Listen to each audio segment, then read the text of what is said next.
Bienvenue au webinaire de l'Institut Transition.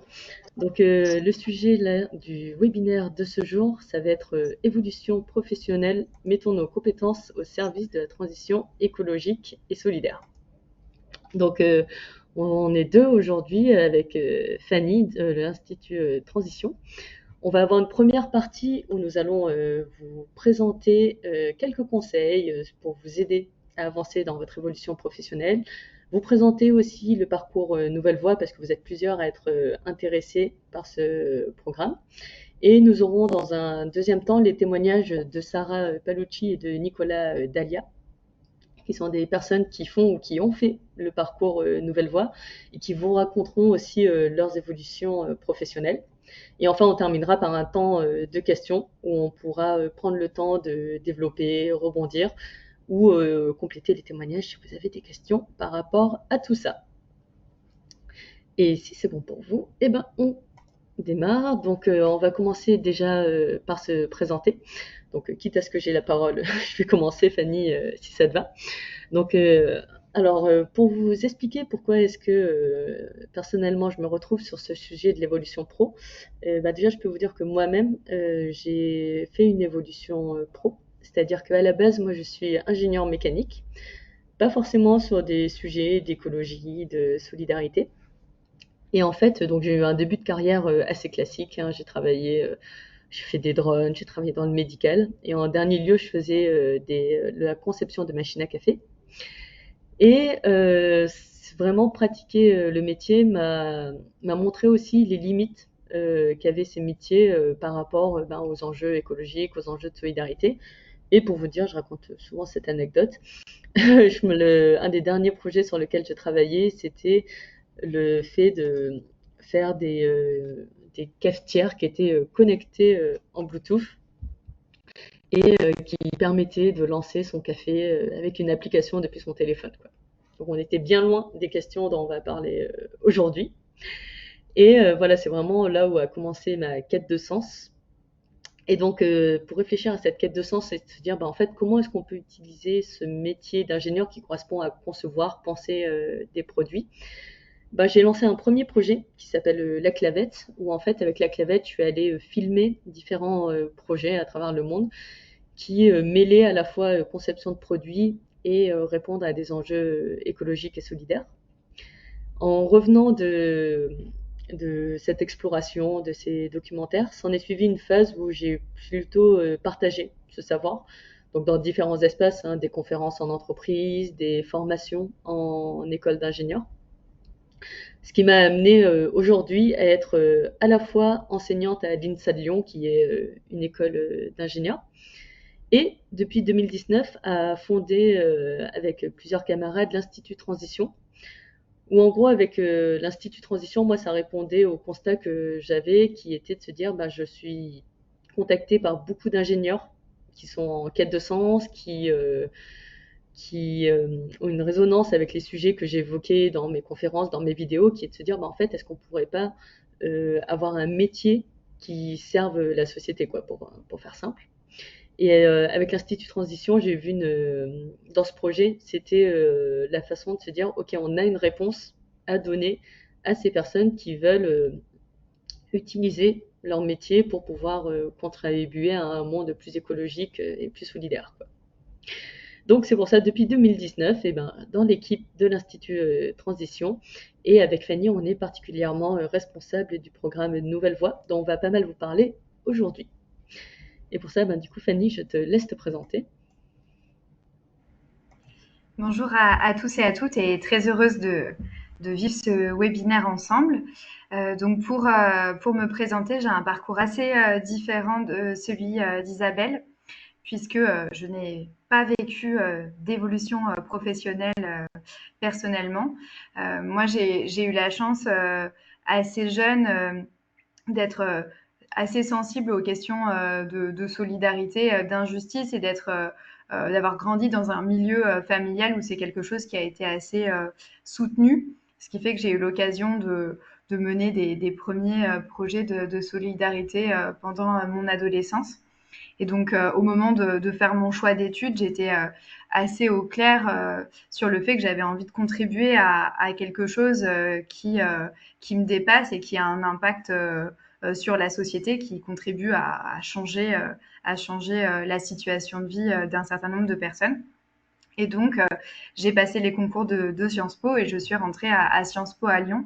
Ça a été 5 années vraiment importantes pour moi, puisque j'ai appris plein de choses et surtout j'ai eu l'occasion de m'impliquer avec d'autres. Euh, euh, Jusqu'à rejoindre une association dont je fais encore partie aujourd'hui, qui est l'association Anciela, qui agit sur la région lyonnaise pour donner envie d'agir aux personnes sur les questions d'écologie et de solidarité et ensuite pour les accompagner dans leurs engagements et leurs initiatives. C'est un engagement qui a pris de plus en plus de place dans ma vie au point que quand je suis arrivée à la fin de mes études, ça m'a semblé assez évident de travailler sur la création de mon poste et je suis devenue permanente d'Anciela dans la foulée, donc depuis d'assez nombreuses années maintenant. Et donc à Anciela, moi en particulier, en plus d'un poste de co-direction, je suis mobilisée dans une pépinière où on accompagne des personnes qui vont lancer des associations ou des entreprises engagées. Et ça m'a fait réfléchir sur pas mal de choses. La première chose, c'est que ça m'a convaincu que tout le monde a quelque chose à apporter à la transition écologique et solidaire de notre société, et même des personnes qui en étaient très éloignées pendant longtemps. J'ai vu des personnes qui découvraient les enjeux, qui étaient capables très rapidement d'avancer dans leur réflexion et de proposer une alternative qui allait vraiment changer la donne sur un sujet. Et puis, j'ai vu tout un écosystème se constituer d'associations, d'entreprises qui grandissaient et qui ont eu aussi des enjeux de recrutement qui sont devenus de plus en plus importants. Et qui se posait la question, en fait, qui va venir renforcer nos équipes et pour qui, finalement, des profils juniors qui étaient un peu les profils habituels pour ces structures-là n'étaient pas forcément la meilleure des options. Donc tout ça, ça nous a fait réfléchir et ça a mené à l'imagination de l'Institut Transition et notamment Nouvelle Voie en se disant, en fait, on a de plus en plus de personnes en quête de sens, de plus en plus de personnes qui ont envie de contribuer et de l'autre côté, on a des structures qui ont besoin d'elles. Voilà, donc c'est ce qui m'a motivée moi personnellement à rejoindre l'aventure de l'Institut en 2019. Et donc aujourd'hui, je partage mon temps à peu près à mi-temps avec Anciela d'un côté et donc l'Institut Transition de l'autre sur le programme Nouvelle Voie et d'autres formations que je peux donner dans ce cadre-là.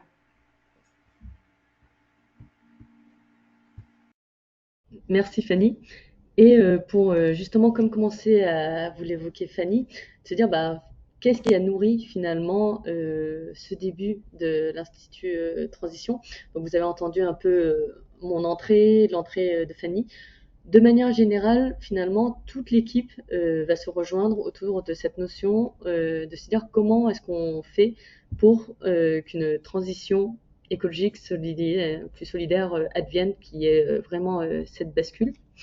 Et ça se résume vraiment dans regrouper ces deux aspects, c'est-à-dire d'un côté, trouver comment est-ce que le milieu de la transition, on peut l'aider à être plus efficace, plus professionnel, à avoir plus d'impact.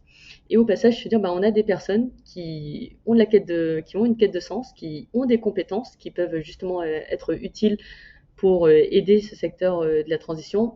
Et voilà, faisons en sorte que les deux se retrouvent et faisons en sorte d'aider à faire grandir ce secteur de la transition. Et finalement, vous allez retrouver qui dans cette équipe? C'est un mélange de personnes où on est tous impliqués par ailleurs dans des sujets de transition. C'est-à-dire qu'on va avoir chacun des petites spécificités. Certains ont travaillé plutôt dans des institutions publiques, certains viennent d'entreprises, du privé. Certains vont être sur des sujets plus écologiques, plus des sujets de nature, d'autres des sujets plus de solidarité. Mais voilà, l'idée, c'était vraiment d'avoir une diversité de points de vue et d'avoir des gens aussi qui viennent du terrain. C'est-à-dire que la plupart d'entre nous, on a un pied dans l'Institut et un pied dans une autre structure, comme vous a évoqué Fanny avec Anciela, comme moi avec l'INSA en école d'ingénieur. Donc ça dépend un petit peu de chacun. Mais voilà, l'idée c'est de se dire des personnes de terrain qui connaissent ce secteur de la transition et qui ne sont pas seulement sur la théorie.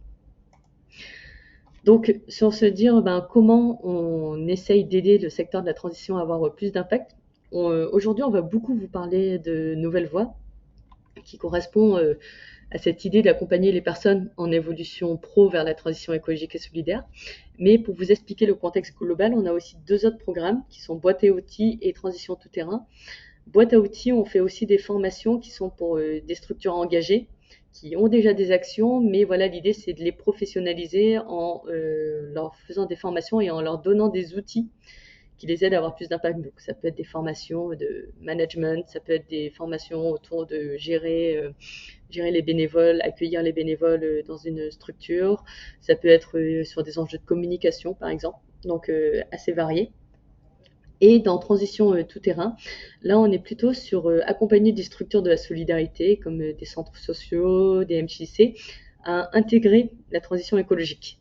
À l'Institut Transition, on parle souvent écologie et solidarité, mais ça peut être assez dur d'avoir une structure qui regroupe les deux. Et donc là, on a identifié qu'on a beaucoup de structures de la solidarité qui se posent la question de comment adresser les enjeux de transition écologique.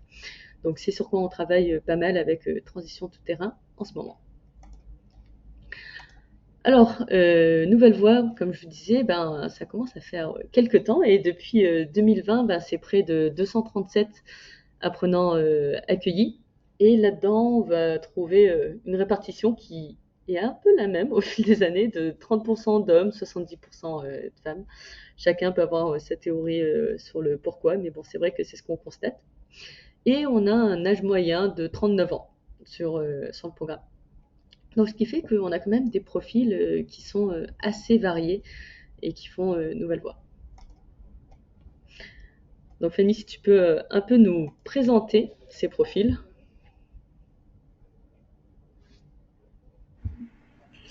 Ah oui, là, l'idée c'est que on puisse vous décrire ce qu'on a compris ou perçu des personnes qui évoluent professionnellement. Donc on va bien sûr se baser sur ce qu'on a observé chez les personnes qu'on a accompagnées, mais aussi sur un projet de recherche qu'on avait fait en amont du lancement de l'Institut, où on avait réalisé une cinquantaine d'entretiens avec des personnes qui avaient vécu des évolutions professionnelles pour comprendre quels étaient leurs moteurs, quelles étaient leurs difficultés, qu'est-ce qu'elles avaient mis en œuvre. Donc voilà, tout ce que je vais vous partager, c'est vraiment construit grâce à ces deux matériaux-là.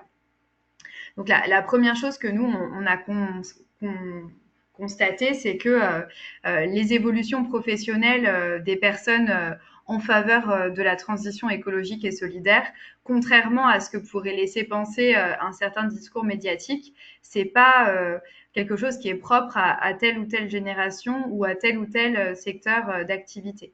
Nous, on remarque que c'est vraiment plutôt un phénomène d'époque où l'ensemble des générations, l'ensemble des métiers, des secteurs d'activité est percuté par les crises écologiques et solidaires et percuté aussi par des difficultés ou des évolutions du monde du travail qui amènent des personnes finalement assez différentes à se poser la question de la suite de leur avenir professionnel et de comment ils pourraient faire pour que tout ce temps qui est passé au travail serve à transformer la société en plus d'être plus épanouissant pour ceux qui le vivent.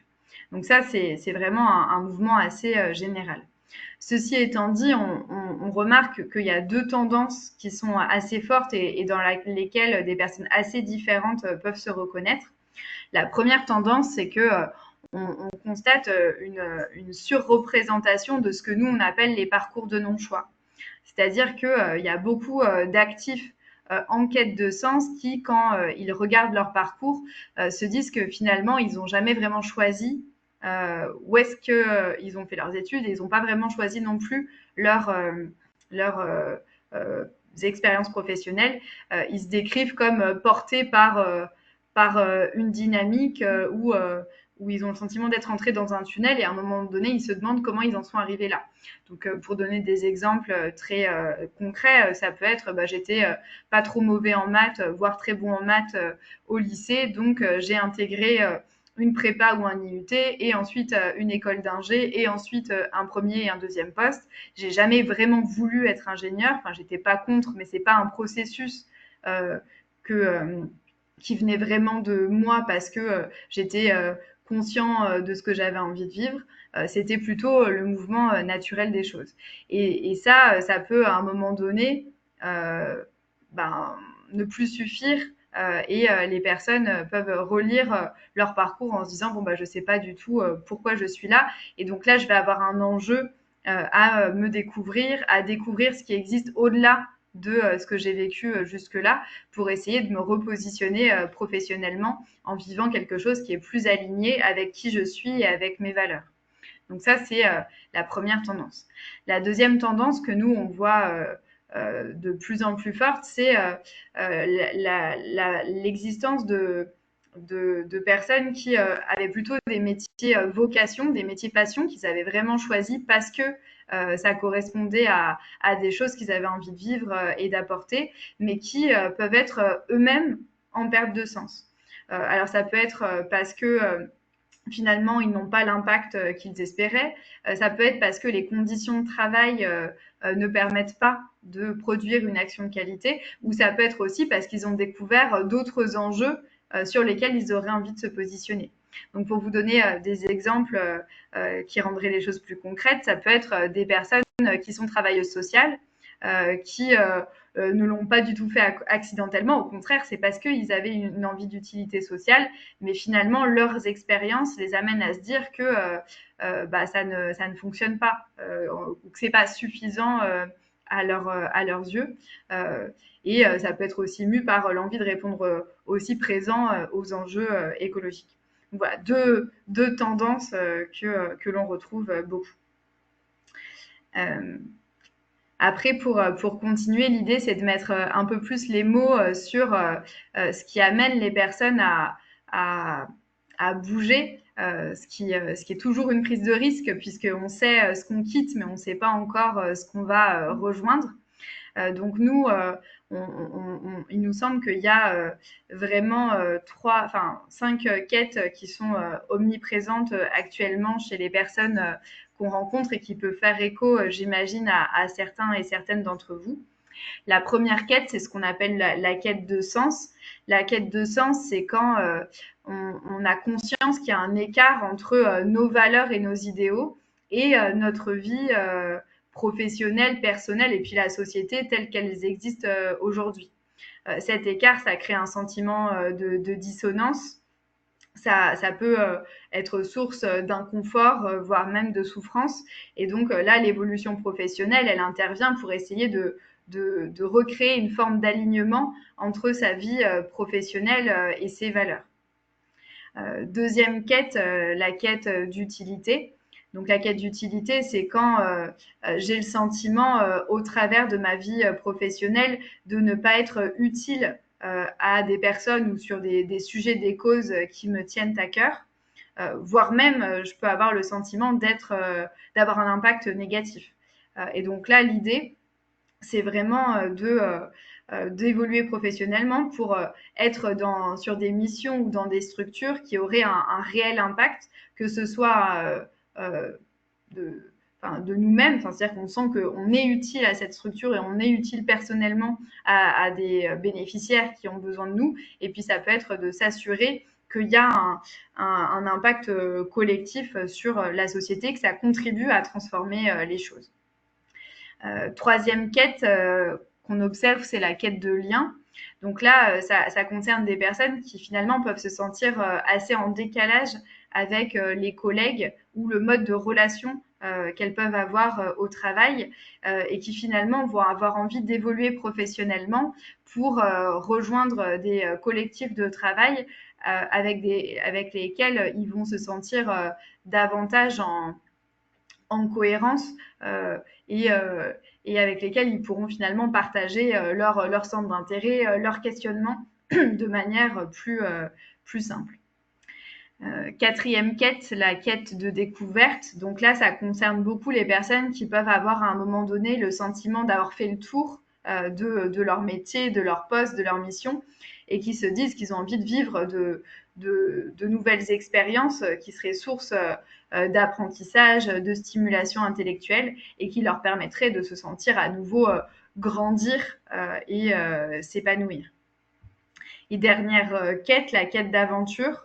Donc là, c'est souvent des personnes qui ont l'impression au travail d'être des outils, une force de travail, mais qui ne participent pas à définir la stratégie ou être à l'initiative partagée de ce qui est mis en œuvre. Et donc là, l'évolution professionnelle, ça peut être vraiment ce souhait de rejoindre des espaces où on écrit l'aventure avec d'autres. Donc vous voyez, quête de sens, quête d'utilité, quête de lien, quête de découverte, quête d'aventure, c'est 5 finalement moteurs qui peuvent impulser une envie de changement et qui vont être finalement aussi des éléments qui vont nous donner des petites indications sur ce qu'on aurait vocation à aller chercher par la suite.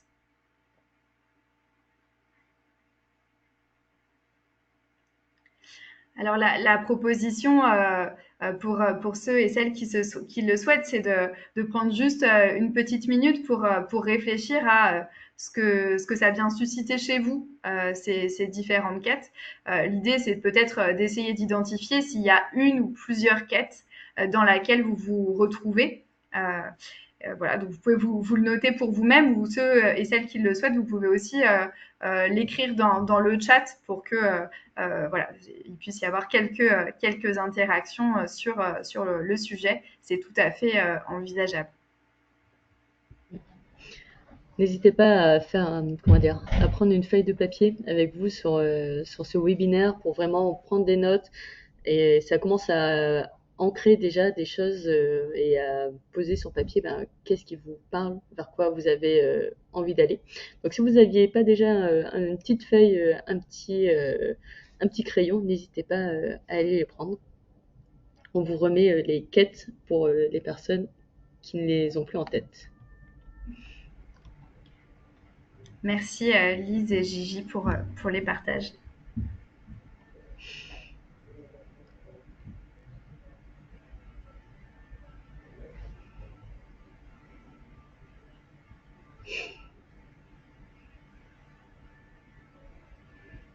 C'est top. Un peu de chacune des quêtes, une, deux quêtes, ça dépend. Et n'hésitez pas aussi, alors par exemple Noémie qui nous dit un peu de chacune des quêtes, n'hésitez pas aussi à les hiérarchiser. Potentiellement les 5 vous parlent, mais il y en a peut-être une, deux qui vont vous parler plus, ou en tout cas qui sont vraiment la priorité, c'est-à-dire qui vont être la grille de décision pour vous.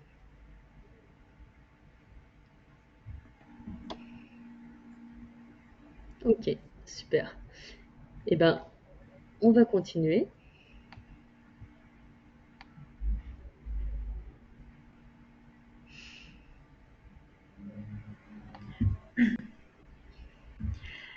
Alors pour vous permettre d'avancer, une fois que vous avez mis des mots finalement sur ce qui vous donne envie de changer, d'évoluer, l'idée voilà, ça va être de pouvoir réaliser un certain nombre de choses qui vous permettront de préciser au fil du temps où est-ce que vous avez vocation à aller. Et donc là, ma proposition, c'était de vous partager des choses que nous, on sait fertiles pour avancer dans sa réflexion. Donc c'est pas une liste qu'il faudrait faire forcément de manière exhaustive.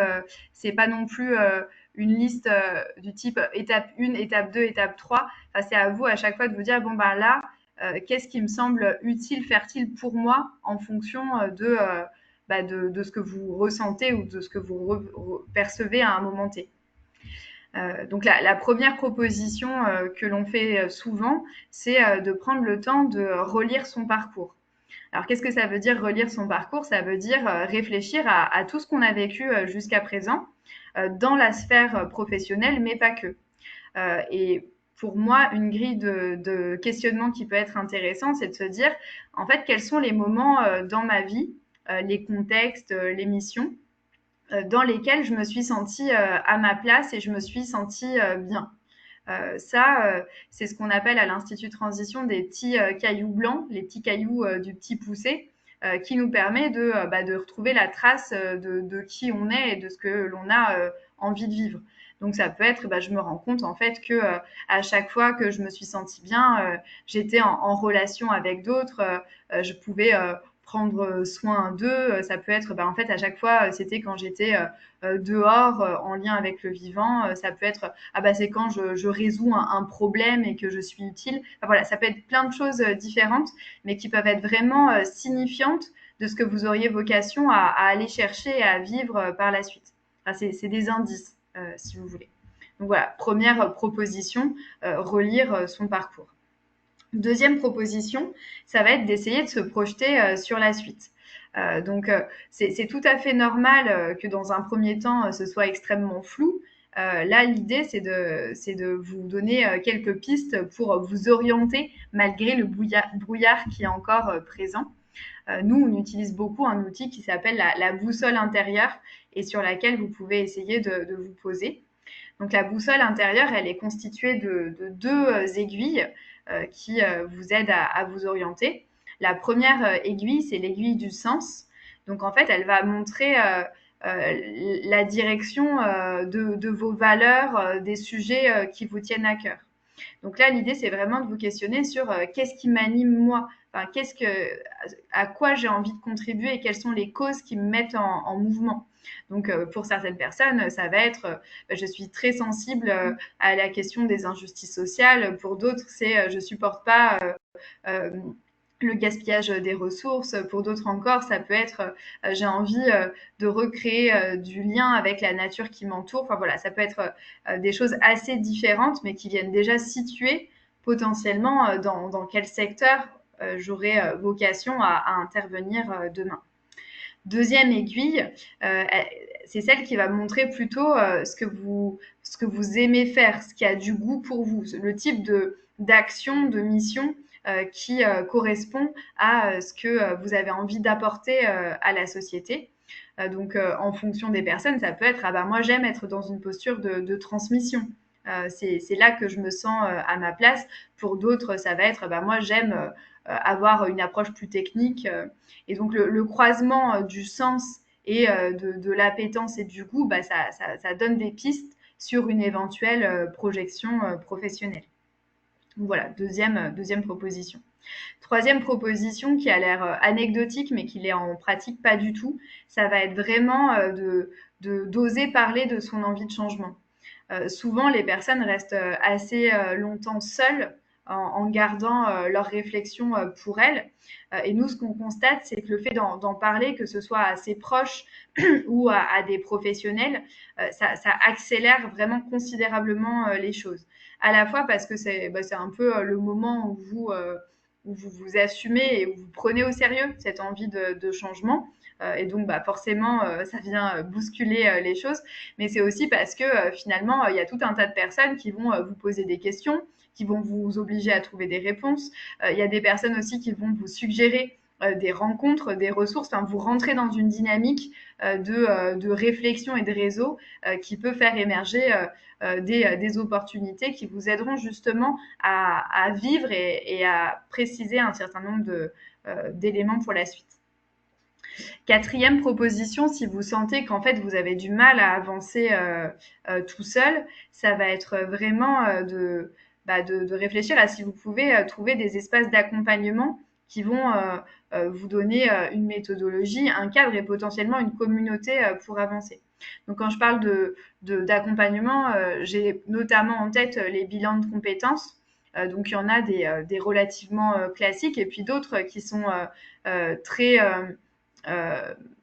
très moteur sur cette question de la quête de sens, de l'alignement avec ses valeurs. Donc pour les Lyonnais, je pense notamment à Connaissance, aux pivoteurs, à ICO, qui ont des méthodologies un petit peu spécifiques.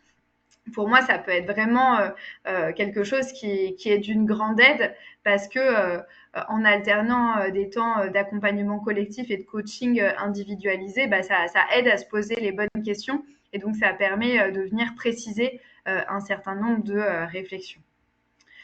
Autre piste auquel je tiens personnellement beaucoup, c'est vraiment de se mettre en action et d'aller expérimenter, contribuer dans tout un tas d'espaces.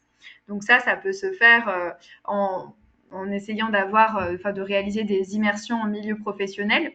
Ça peut aussi se faire en devenant bénévole au sein d'une association. Ça, c'est assez important parce que ça permet de se découvrir dans un autre contexte, de tester des choses qui nous étaient peut-être inconnues et ça va donner de la matière à la réflexion. Être uniquement dans un processus d'introspection, le risque, c'est d'être dans une logique de machine à laver qui tourne à vide. Si vous vivez des nouvelles expériences, ça vous donne matière à penser. Et donc, c'est l'articulation entre les deux qui est vraiment importante. Donc pareil pour les personnes qui sont en région lyonnaise et qui auraient envie de passer à l'action, mais qui savent pas très bien ce qui est possible dans les associations ou les entreprises du territoire. Je vous encourage à passer la porte d'Anciela les mardis de 16h à 19h30. On a des temps d'accueil envie d'agir qui sont notamment pensés pour les personnes en évolution professionnelle. Donc vous pourrez être accueillis par des personnes qui en fonction de vos sujets d'intérêt, de sensibilité, vous orienteront vers des associations ou des entreprises avec lesquelles vous pourriez tester un certain nombre de choses. Dernière piste éventuelle, ça peut être de se former.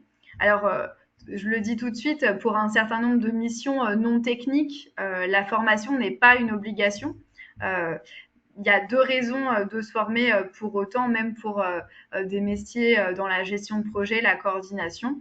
La première raison sur laquelle on reviendra tout à l'heure, c'est se former pour l'employeur, pour marquer un CV qui semble un petit peu éloigné du champ d'activité et de la culture, de la structure qu'on aurait envie de rejoindre. Mais on peut aussi avoir envie de se former pour soi, pour que ce soit un temps de prise de recul, de décantation, un temps aussi pour cheminer, tout en ayant finalement une excuse vis-à-vis de l'entourage. Je me forme, donc c'est bon, ça lève un certain nombre de résistances. Donc voilà en tout cas les différentes pistes qu'on propose régulièrement aux personnes pour avancer. Donc là, la proposition de la même manière, c'est que vous puissiez prendre soit votre petit carnet, soit partager dans le chat. Est-ce que vous, il y aurait trois pas prioritaires que vous auriez envie de franchir suite à ce webinaire?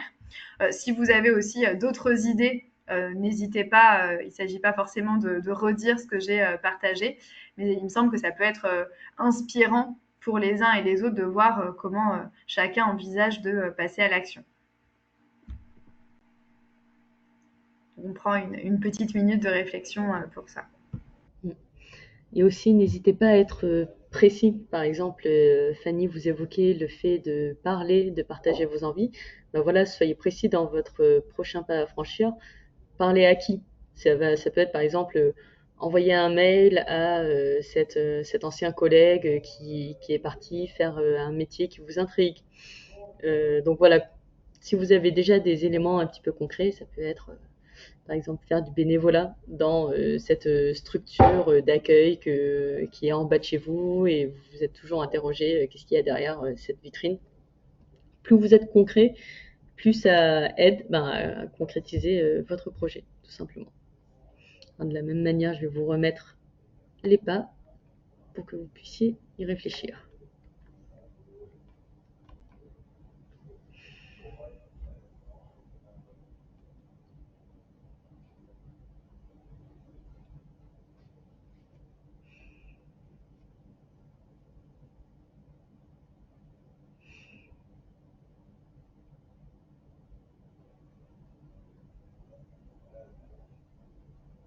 Super, l'association Graines Urbaines, où on a une ancienne de Nouvelle Voix qui est là-bas. Super association.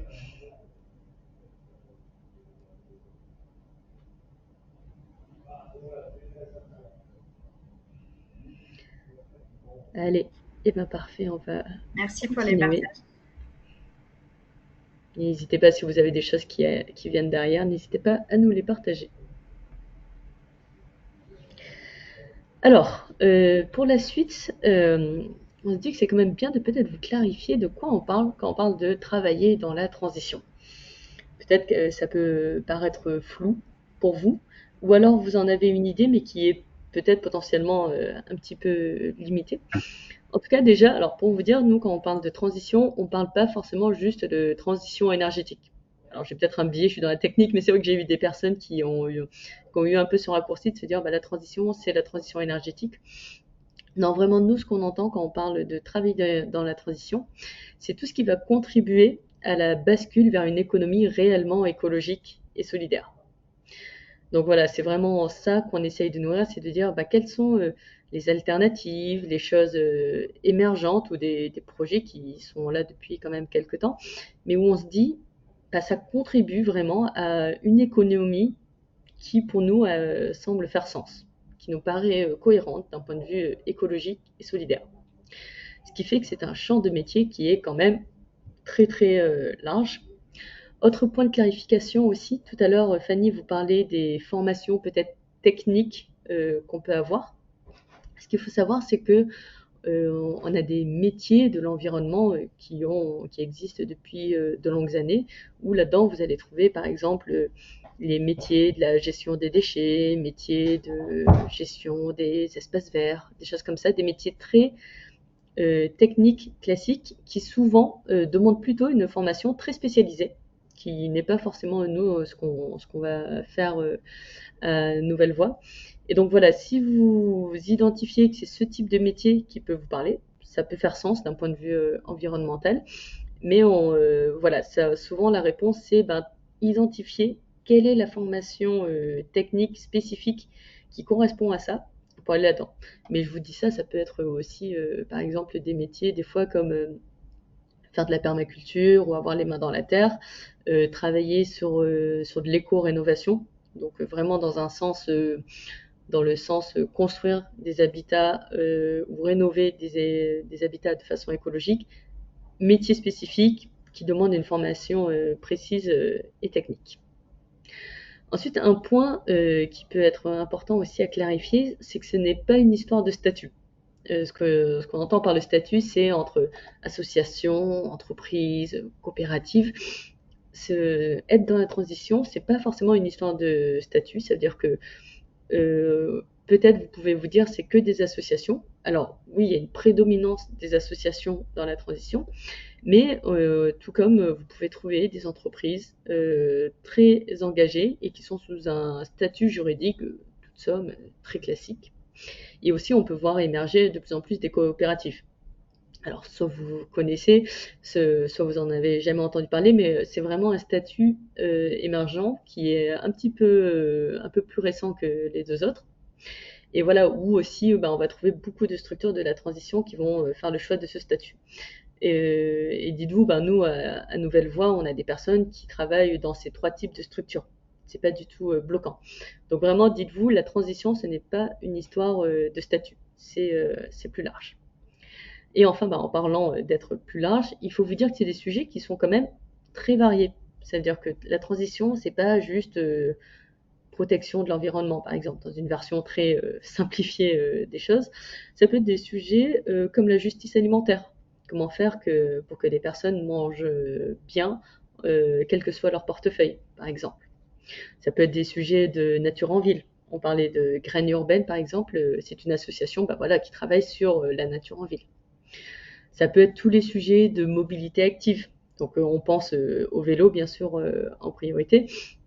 Mais voilà, ça peut être toute chose qui nous permet de sortir des modes de transport très carbonés, par exemple. Ça peut être aussi des sujets de solidarité intergénérationnelle, par exemple, ou des sujets de zéro déchet, sur comment on fait pour pas seulement trier, mais vraiment être dans une démarche zéro déchet. Et typiquement sur ce sujet, on peut se dire, voilà, c'est déjà chouette d'avoir des structures qui font du tri. Et dans une vision plus long terme, il faut aussi encourager des alternatives qui permettent vraiment du zéro déchet. Donc dites-vous, les sujets sont très variés, et chacun trouve finalement un sujet qui peut lui parler. Et c'est là où le pas que Fanny vous a partagé de dire identifier c'est quoi par rapport à votre boussole intérieure, les sujets, les causes qui vous touchent, c'est vraiment intéressant. Et par rapport à ça, moi j'aime bien dire c'est quoi les causes qui vous provoquent des émotions fortes, qu'elles soient positives ou qu'elles soient négatives.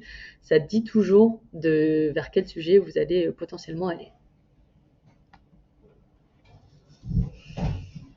Alors à quoi ça peut ressembler les missions et les métiers au sein de ces structures, Fanny? Oui, souvent les personnes en évolution professionnelle nous disent: «Mais concrètement, c'est quoi les noms de métiers, quoi?» Notamment, suite à un rendez-vous avec France Travail qui regarde dans leur code ROM, les intitulés de postes. Donc là, l'idée, c'était de vous donner un peu des éléments pour que, vous puissiez, vous projeter. De notre point de vue, il y a un peu 3 grands types de métiers, en tout cas qu'on constate chez des personnes qui travaillent dans cette économie de la transition. Le premier type de métier, en fait, c'est des métiers ou des missions qui sont relativement classiques au sens où c'est les mêmes que dans des entreprises classiques, mais qui vont s'exercer dans un type de structure en particulier et qui vont servir une finalité qui est écologique et solidaire. Donc quand je parle de mission classique, c'est-à-dire que en fait on peut être RH, on peut être sur des fonctions administratives et financières, on peut avoir des missions de communication. Simple, voilà. L'enjeu, ça va être par contre de le faire et de l'incarner un petit peu autrement. Donc peut-être qu'un certain nombre d'entre vous peuvent finalement garder leur métier et simplement changer de secteur et de type de structure. Donc ça, c'est la première possibilité. Euh, on le verra tout à l'heure avec Sarah qui était commerciale et qui est toujours commerciale. Par contre, elle ne vit pas du tout son métier de la même manière actuellement. Deuxième possibilité, c'est des personnes qui vont avoir des missions, des fonctions de ce qu'on appelle nous des couteaux suisses. C'est-à-dire que dans beaucoup de structures de la transition actuellement, ce qu'on recherche, c'est des personnes qui vont avoir une certaine polyvalence. Donc voilà, qui vont pouvoir faire de la gestion de projet, et un petit peu de communication, et un peu d'animation, et puis un peu de partenariat. Donc c'est ces fameux moutons à 5 pattes qui sont très utiles, notamment quand la structure est encore en phase de développement et donc a besoin que les équipes salariées puissent répondre à une diversité d'enjeux. Ça, c'est quelque chose d'intéressant parce que ça peut vraiment répondre à des personnes qui ont une quête de découverte, qui n'ont plus envie d'être trop fonctionnalisées, mais voilà, qui aspirent à vivre une diversité de choses dans un même poste. C'est une tendance forte. Donc voilà, les intitulés de poste ne s'appellent pas couteau suisse, mais c'est souvent des personnes qui vont être coordinatrices, qui vont être chargées de mission, animatrices, mais quand on regarde dans la fiche de poste, en fait, ça articule des types de missions relativement diversifiés. Et troisième réalité, c'est un certain nombre de métiers qui sont quand même assez spécifiques au monde de la transition. Ça peut être, voilà, je suis animateur jardin, enfin, si on reste sur l'exemple de graines urbaines, ou je vais travailler dans une ressourcerie qui va faire de la réparation en accompagnant des personnes en insertion, où je suis épicier, épicière, écolo. Finalement, c'est quand même une petite partie des personnes qui évoluent professionnellement. Le gros sont plutôt sur les deux options, les deux premières options que je présentais. Alors pour continuer sur la suite, l'idée c'était de vous donner des éléments sur comment est-ce qu'on peut faire quand on ne vient pas du tout du monde de la transition écologique et solidaire pour réussir à être recruté et à s'insérer professionnellement dans cet écosystème-là. Donc là, ce que je vais vous partager, c'est à la fois les retours d'un certain nombre de recruteurs qu'on a interviewés, mais c'est aussi ce qu'on a aperçu des personnes qui se sont insérées professionnellement, puisque voilà, on a des taux d'insertion assez, enfin même vraiment bons.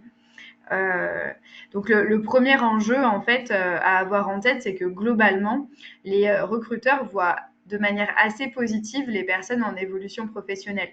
C'est-à-dire qu'elles se disent que c'est des personnes qui viennent avec des compétences, des expériences qui pourraient ben, renforcer la professionnalisation et le développement de leur structure.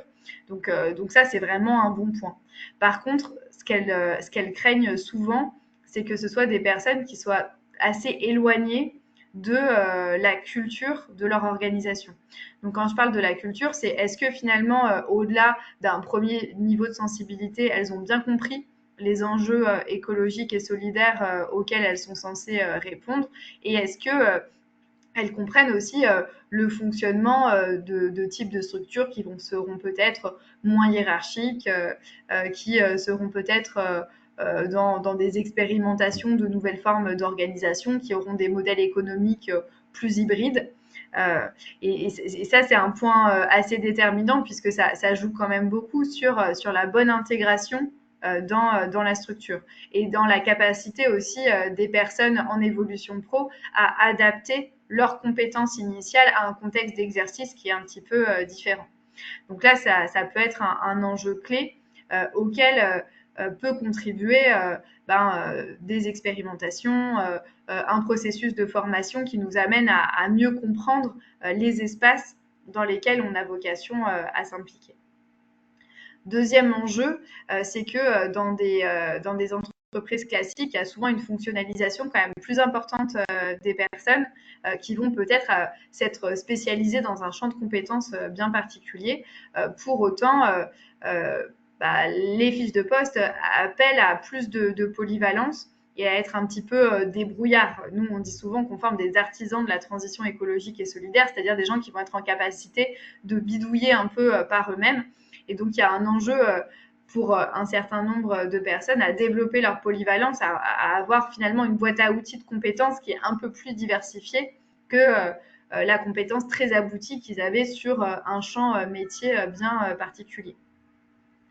Et puis, dernier enjeu qui n'est pas du tout le moindre, c'est que ça peut être intéressant de se construire et de valoriser des expériences d'engagement. Ça peut être, je suis bénévole dans des associations, vous étiez nombreux à dire que c'était déjà le cas pour vous. Ça peut être, voilà, je suis animateur de la fresque du climat et j'ai fait ça dans mon entreprise. Enfin, c'est tout ce qui pourrait attester à un potentiel recruteur qu'en fait, vous êtes engagé, que vous avez tenté, expérimenter des choses de manière à ce que ça vienne garantir le fait qu'il y aura un alignement de valeurs par la suite. En tout cas, ça fait peser la balance entre différentes personnes en évolution professionnelle. Donc voilà en tout cas des pistes pour favoriser l'insertion future. Yes. Alors, comme plusieurs d'entre vous ici sont potentiellement en questionnement par rapport à, on vous parle de nouvelles voies et ça peut être un petit peu flou. Je vais vous prendre le temps de vous donner une description un petit peu plus large de qu'est-ce qui constitue ce programme Nouvelle Voie. Et comme ça, pour les personnes intéressées, vous pourrez identifier est-ce que ça correspond ou pas à ce que vous aviez en tête. Donc déjà, une première brique qu'on va trouver dans Nouvelle Voie, c'est des temps de formation. Donc dans ces temps de formation, on va avoir une partie qui est sur les fondamentaux de la transition, c'est-à-dire quelles sont les connaissances qui me sont nécessaires pour pouvoir justement m'acculturer aux enjeux de transition, pour me sentir à l'aise avec ça. C'est-à-dire que, par exemple, peut-être que vous n'allez pas travailler sur des sujets comme l'agriculture plus raisonnée, mais comprendre ce qui se passe sur ces enjeux peut vous permettre de comprendre des enjeux de nature en ville, peut vous permettre de comprendre des enjeux de justice alimentaire. Donc finalement, on se rend compte que souvent dans la transition, c'est beaucoup de sujets qui sont interconnectés Et très souvent, un retour qu'on a des personnes, c'est de dire, je pensais connaître des choses, mais en faisant la formation, je me suis rendu compte qu'il y avait encore plein d'autres choses à connaître, plein d'autres sujets qui constituent la transition. Donc on rentre souvent avec un premier sujet, mais on développe, on ramifie un petit peu tout ça le long de la formation. Après, on va avoir 72 heures qui sont plutôt en lien avec les compétences transversales. Donc, quand vous parlez, par exemple, de couteau suisse, des personnes qui vont avoir un petit éventail de compétences, c'est ça qu'on essaye de développer avec des compétences transversales. Nous, on a essayé d'identifier c'est quoi des compétences qui reviennent assez souvent dans des structures de la transition. Et voilà, l'idée, c'est d'avoir quelques billes sur ça. Ça peut être autant sur des enjeux de comment faire bouger les personnes sur les sujets de transition. Ça peut être de la prise de parole, ça peut être des enjeux de communication, ça peut être des enjeux de réfléchir à un business model qui soit pertinent et cohérent avec nos valeurs. Donc voilà, c'est tout ça qu'on met un petit peu dans compétences transversales. Et on va avoir 42 heures qui sont dédiées à designer, si on veut, son parcours d'évolution professionnelle, c'est-à-dire réfléchir à vers quoi on veut aller, qui passe. Alors, on peut avoir une approche assez pratique de, ok, à quoi ressemblerait exactement mon métier, mais ça vient aussi parler de plein de sujets qui sont, par exemple, c'est quoi ma légitimité? Comment je me sens légitime à œuvrer sur tel sujet? Comment je choisis finalement quelles sont les causes qui me parlent? Ça paraît peut-être simple de se dire, voilà, aller sur une cause qui est importante pour vous, mais en fait, souvent, c'est un long cheminement qui peut être un petit peu éprouvant seul. Donc voilà, c'est quelque chose sur lequel aussi on vous accompagne durant ces temps de formation. La deuxième brique du parcours Nouvelle Voie, c'est l'accompagnement et le mémoire qui vont un petit peu ensemble. En gros, à Nouvelle Voie, on vous propose de faire un mémoire de transition. Et en fait, ce mémoire, c'est un objet qui vous permet de rencontrer des personnes, qui vous permet de poser aussi vos pensées. On parlait tout à l'heure de la machine à laver où vous vous retrouvez à brasser des idées, des réflexions. Voilà, là, l'idée d'un mémoire, c'est de poser tout ça par écrit et de se dire, ok, concrètement, qu'est-ce que je pense de ce sujet? Quel est mon regard là-dessus? Comment je le complète aussi par des lectures, des podcasts que j'écoute ou des entretiens que j'ai fait sur le terrain, des événements auxquels je suis allée. Donc voilà, le mémoire, faut vraiment pas le voir comme ce n'est pas un mémoire universitaire, si on veut. Ce mémoire, c'est juste la structure qui vous aide, vous, à faire votre évolution pro. Et derrière, ce mémoire, il n'a pas une visée de contribuer au savoir global. Il a juste son principal objectif, c'est de vous aider à avancer. C'est de vous aider à vous sentir plus à l'aise, à travailler ou à candidater sur des sujets qui sont en lien potentiellement avec votre mémoire. Et donc, par rapport à ça, vous avez aussi un accompagnement qui se fait le long de l'année où vous allez avoir un rendez-vous mensuel avec un binôme d'accompagnateurs. Donc en fait, on va identifier dans l'équipe 2 personnes qui nous paraissent pertinentes pour vous accompagner dans votre formation, dans ce programme. Et donc l'idée de ces rendez-vous, alors déjà, ce qu'il faut se dire, c'est que c'est un espace à vous. C'est-à-dire qu'il y a des personnes des fois qui me disent c'est la première fois que j'ai un temps où c'est un temps vraiment dédié à moi ou à poser ce qui me trotte dans la tête. Donc c'est un temps dédié à vous où on va essayer de réfléchir à 3 à comment avancer. Des fois, c'est des espaces où on va vous challenger, ça peut être des espaces où on va recueillir où vous en êtes émotionnellement, mentalement sur différents sujets. Mais voilà, c'est vraiment l'idée, c'est de vous aider à identifier de quoi vous avez besoin et vous nourrir par rapport à vos réflexions.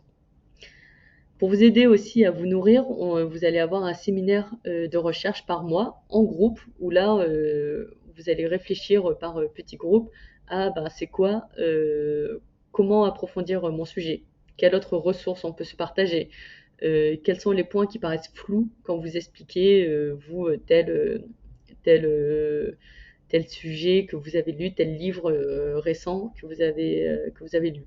Donc ça, c'est le rôle du séminaire de recherche. Et enfin, une fois que vous avez fait votre mémoire, vous avez même 8 heures d'accompagnement qui se font donc l'année après votre année Nouvelle Voie, où là, on peut vous aider à mettre en valeur le travail que vous avez fait. Et donc là, ça peut être par exemple, si vous avez le projet de vous dire, bah, j'aimerais bien réfléchir à faire une conférence sur les sujets de mon mémoire. Ça peut être, j'aimerais rédiger des petits articles LinkedIn à partager pour mettre en avant le travail réalisé. Donc voilà, il y a plein de façons de valoriser votre travail de mémoire pour le rendre cette fois plus accessible et vulgarisé à un public qui ne vous a pas accompagné tout le long de l'année. Après, la troisième brique qu'on a à l'Institut, c'est ce qu'on appelle les missions de terrain. Donc en gros, les missions de terrain, l'idée c'est vraiment de passer à la pratique, de finalement commencer à toucher du doigt ce milieu de la transition écologique et solidaire. Et donc pour ça, nous en fait, on a pas mal de structures partenaires qui chaque année vont nous proposer des missions. Vont nous dire, voilà, là on aimerait bien par exemple une étude sur comment toucher plus de bénévoles. On aimerait bien réfléchir à un nouveau format pédagogique pour tel atelier. On aimerait bien mettre en place un chantier participatif. C'est très très varié les missions de terrain qu'on peut avoir. Ce qu'il faut vous dire, c'est que c'est des missions dans des structures de la transition qui sont déjà en train d'œuvrer sur des sujets. C'est des missions qui peuvent être soit seules, soit en équipe. La majorité des missions va être 3 par exemple, mais ça dépend. De la même manière que pour le mémoire, vous avez des rendez-vous d'accompagnement qui sont là pour vous aider à mener la mission. Donc vous n'êtes pas seul, c'est pas de la prestation par exemple, où vous pourriez être seul par rapport à la structure. C'est vraiment un espace où vous allez pouvoir expérimenter des choses et vous avez un accompagnateur ou une accompagnatrice qui est là pour vous aider à gérer cette mission ou à comprendre ce qui vous parle ou ce qui peut être difficile peut-être pour vous dans cette mission. Et enfin, il y a aussi la possibilité de faire des missions artisanales. Ce qu'on entend par mission artisanale, c'est que nous, on a un catalogue, une foire aux missions, comme on l'appelle, qui sont les missions qu'on a identifiées auprès de nos partenaires. Mais si vous-même, vous identifiez une structure qui vous parle, que vous avez commencé à échanger avec elle, et que vous vous dites, en fait, j'aimerais bien faire une mission avec elle, vous pouvez très bien mettre ça en place. Et donc, on a eu des apprenants qui travaillaient, alors souvent c'est des missions plutôt seules, mais ça peut être aussi en équipe, qui ont identifié une structure comme Mountain Riders, qui est sur l'écologisation dans les milieux de montagne. Et voilà, elle a identifié, Mélène, cette structure. Elle s'est dit, c'est proche de chez moi, ça correspond aux enjeux que j'ai envie d'expérimenter. Elle en a discuté avec la structure et ils ont fait une mission qui était d'ailleurs assez longue ensemble, et d'ailleurs ce qui a abouti au fait qu'elle soit embauchée dans cette structure derrière. Donc voilà, ce qu'il faut se dire, c'est que ça vous permet de travailler avec des structures. C'est un peu une option qu'on a trouvée qui vous permet de travailler avec cette structure sans non plus avoir peut-être l'engagement de faire une première embauche, par exemple. Et en complément de ces missions, vous pouvez bien sûr faire du bénévolat, comme vous avez évoqué, Fanny. Et après, la dernière brique qui n'est pas des moindres, je trouve, quand on est dans un parcours d'évolution, c'est finalement d'avoir une communauté, d'avoir des personnes avec qui vous allez pouvoir discuter, avec qui vous allez partager vos envies, vos valeurs. Et quand on demande aux anciens qu'est-ce qui a été fondateur pour eux, qu'est-ce qui a été vraiment important dans cette année, il y en a énormément qui vont nous dire la communauté. Le fait de s'être créé un cercle social où on se sent à l'aise, où on se sent compris. Et donc pour ça, c'est vraiment, il y a plein de personnes chez Nouvelle Voie qui vont énormément se nourrir de cette communauté. Et ce qu'il faut se dire, c'est que nous, notre rôle, c'est de vous proposer une année qui soit riche. Bon, vous allez avoir pas mal vous allez être nourri par les formations, par les séminaires, par vos accompagnateurs.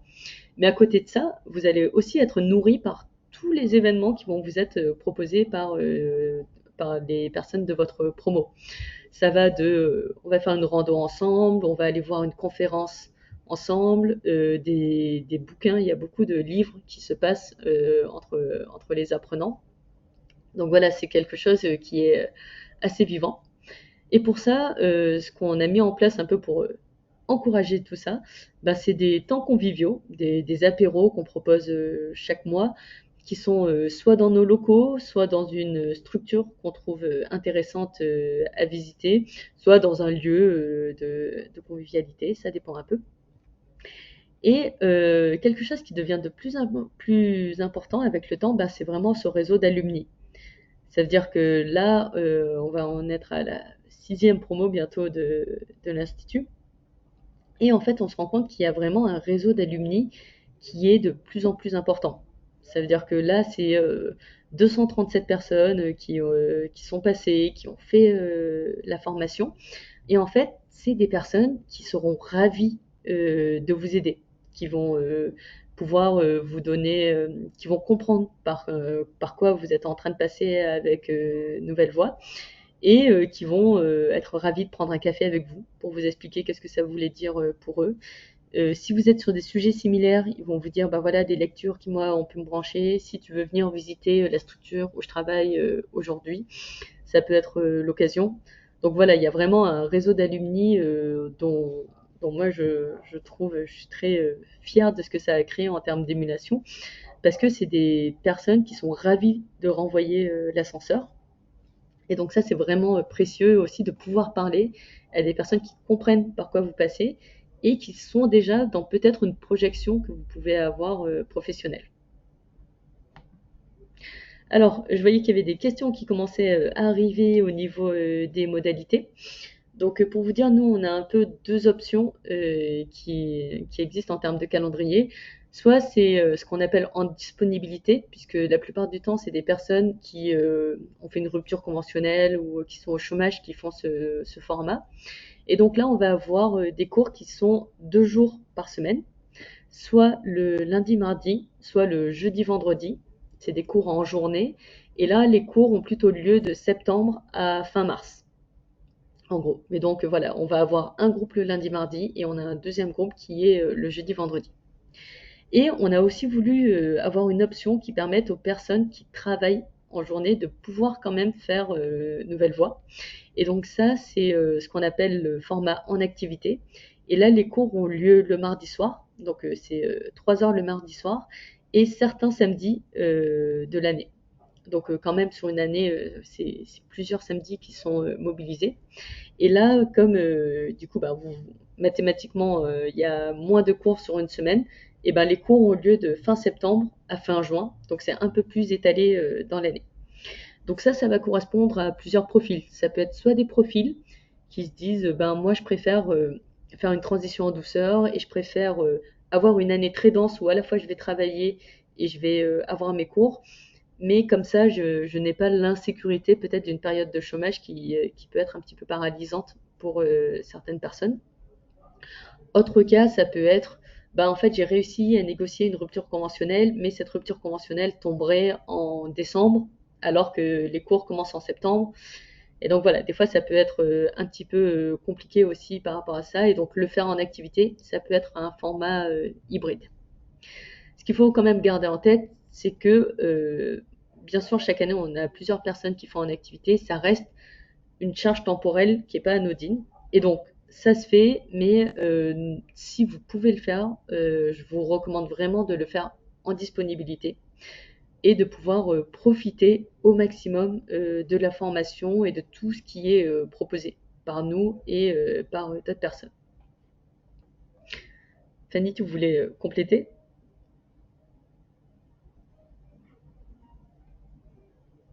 C'est bon. Ok. Ah non, pardon, je me suis coupé mon micro.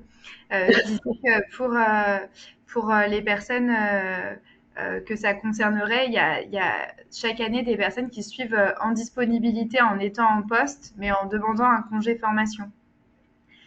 Donc, en général, ils ont un financement de la formation par leur OPCO grâce à un accord de l'employeur. Et dans la négociation avec l'OPCO, ils demandent aussi un congé formation sur, par exemple, les 2 jours par semaine, ce qui permet d'être toujours en poste, mais de suivre Nouvelle Voie en journée, ce qui peut parfois être plus facile que de le faire en soirée et le week-end, notamment quand on a une vie de famille. Et pour répondre tout de suite à la question de Julie, c'est plus facile à l'oral qu'à l'écrit. On a principalement des personnes qui viennent de région lyonnaise parce que les cours ont lieu sur Lyon et que nous, notre ancrage partenarial est plutôt en région lyonnaise. Mais on a toutes les années des personnes qui viennent d'autres villes de la région Auvergne-Rhône-Alpes. On a cette année 2 personnes qui viennent de Marseille, dont Nicolas qui témoignera tout à l'heure. On a des personnes qui viennent de Paris. Dans ce cas-là, en général, leur parti pris, ça va être bien sûr de venir faire les cours à Lyon en s'organisant pour. Mais après, ils ont plutôt vocation à créer des missions avec des structures de leur territoire de manière à ce que ce soit l'occasion de se créer un réseau et des références là où ils ont vocation à travailler par la suite. Donc il y a cette possibilité d'articuler les choses de cette manière. En tout cas, n'hésitez pas à nous en parler ou à potentiellement nous envoyer un mail si vous vous êtes bloqué d'un point de vue calendrier, que vous connaissez pas trop les options. En général, quand on parle avec les personnes qui réfléchissent à faire Nouvelle Voie, elles se rendent pas compte des différentes options qui sont possibles par rapport à leur employeur actuel. Donc voilà, n'hésitez pas à nous en parler. On a vraiment vu plusieurs cas de figure et on pourra un peu vous les partager. Et donc, à quel moment vous pouvez nous parler de tout ça? Ce qu'on a mis en place, en fait, par rapport à Nouvelle Voie, c'est que nous, ce qu'on vous invite à faire, c'est prendre rendez-vous avec nous. C'est-à-dire que toutes les personnes qui se sont inscrites à Nouvelle Voie, en général, passent par un rendez-vous avec nous où on va prendre le temps. Vous avez 1 heure et demie avec un membre de l'équipe pour parler de où vous en êtes de votre évolution pro, quelles sont les questions que vous posez, voir si Nouvelle Voie, ça convient à, à ce que vous recherchez. Et donc voilà, c'est vraiment 1 heure et demie, c'est gratuit, il y a pas de souci. Et 1 heure et demie avec un membre de l'équipe qui va être un peu en lien avec les sujets qui vous travaillent. Et c'est là pour vous aider à avancer. Nous, notre enjeu, c'est qu'on ait de plus en plus de personnes qui travaillent dans la transition. Et j'ai envie de vous dire que vous fassiez ou que vous fassiez pas l'Institut Transition, si derrière, ça vous a aidé à avancer dans votre évolution pro et que ça vous a aidé à identifier une structure ou une autre formation qui fait sens pour vous, nous on considère ça comme réussi quoi. Donc n'hésitez pas. Sur le site internet, vous verrez, vous pouvez aller sur l'onglet Nouvelle Voie et vous allez trouver les 3 boutons qui vous permettent de télécharger la brochure, prendre un rendez-vous d'orientation et si vous vous dites que c'est pertinent, bah, ensuite télécharger le dossier d'inscription pour nous l'envoyer derrière. Mais vraiment, le rendez-vous d'orientation, c'est le premier pas. Ça peut faire partie un de vos 3 premiers pas qui vous permet d'avancer dans votre évolution pro. Et ensuite, si vous voulez qu'on vous envoie d'autres informations, qu'on reste en lien, on vous invite vraiment à vous inscrire à la newsletter Évolution, ou la lettre Évolution comme on l'appelle sur le site internet. En fait, on a créé une newsletter où vous allez retrouver des actus, des ressources, des offres de bénévolat qui peuvent vous aider à constituer vos expériences, comme l'expliquait Fanny, des articles inspirants, des événements engagés, surtout sur le territoire lyonnais. Donc voilà, l'idée c'est vraiment que ça soit une newsletter qui vous aide à être nourri et qui vous aide aussi à être en veille sur qu'est-ce qui se passe, où est-ce que ça bouge, puisqu'au début quand on n'est pas dans ce secteur, ça peut paraître très opaque, très masqué, et alors que en fait les choses bougent, les choses avancent, il y a plein de choses chouettes à connaître. Donc n'hésitez pas à vous inscrire sur la newsletter Évolution. Et après, pour ceux qui sont plutôt fans de la rencontre physique, ben on a plusieurs événements hein, qui arrivent. Donc l'événement du 12 mai, qui est la journée de la transition pro, écologique et solidaire, ça a lieu à la métropole de Lyon. C'est un lundi, donc n'hésitez pas à commencer à bloquer la date dans vos agendas. Et en fait, l'objectif de cette journée, encore une fois, c'est de vous aider à avancer dans votre parcours d'évolution professionnelle. Et donc, on a fait venir plein de structures et de personnes, de professionnels qui sont autour de ces sujets. Donc, vous allez trouver à la fois des structures qui aident à l'accompagnement à l'évolution pro. On vous a parlé tout à l'heure de connaissances, les pivoteurs, ce type de structures qui seront présentes, donc c'est l'occasion de les rencontrer. Nous, bien sûr, bah, on est là aussi pour vous rencontrer, discuter avec vous. Peut-être si vous êtes intimidé par le fait de prendre un premier rendez-vous d'1h30, vous pouvez très bien commencer par venir nous parler à cette journée. Et vous aurez aussi le témoignage de plein de personnes qui sont des professionnels de la transition. Et voilà, de vous expliquer bah, à quoi correspond la réalité de leur métier, que vous puissiez vous projeter. Et enfin, bah, on a aussi pas mal de conférences qui auront lieu ce jour-là.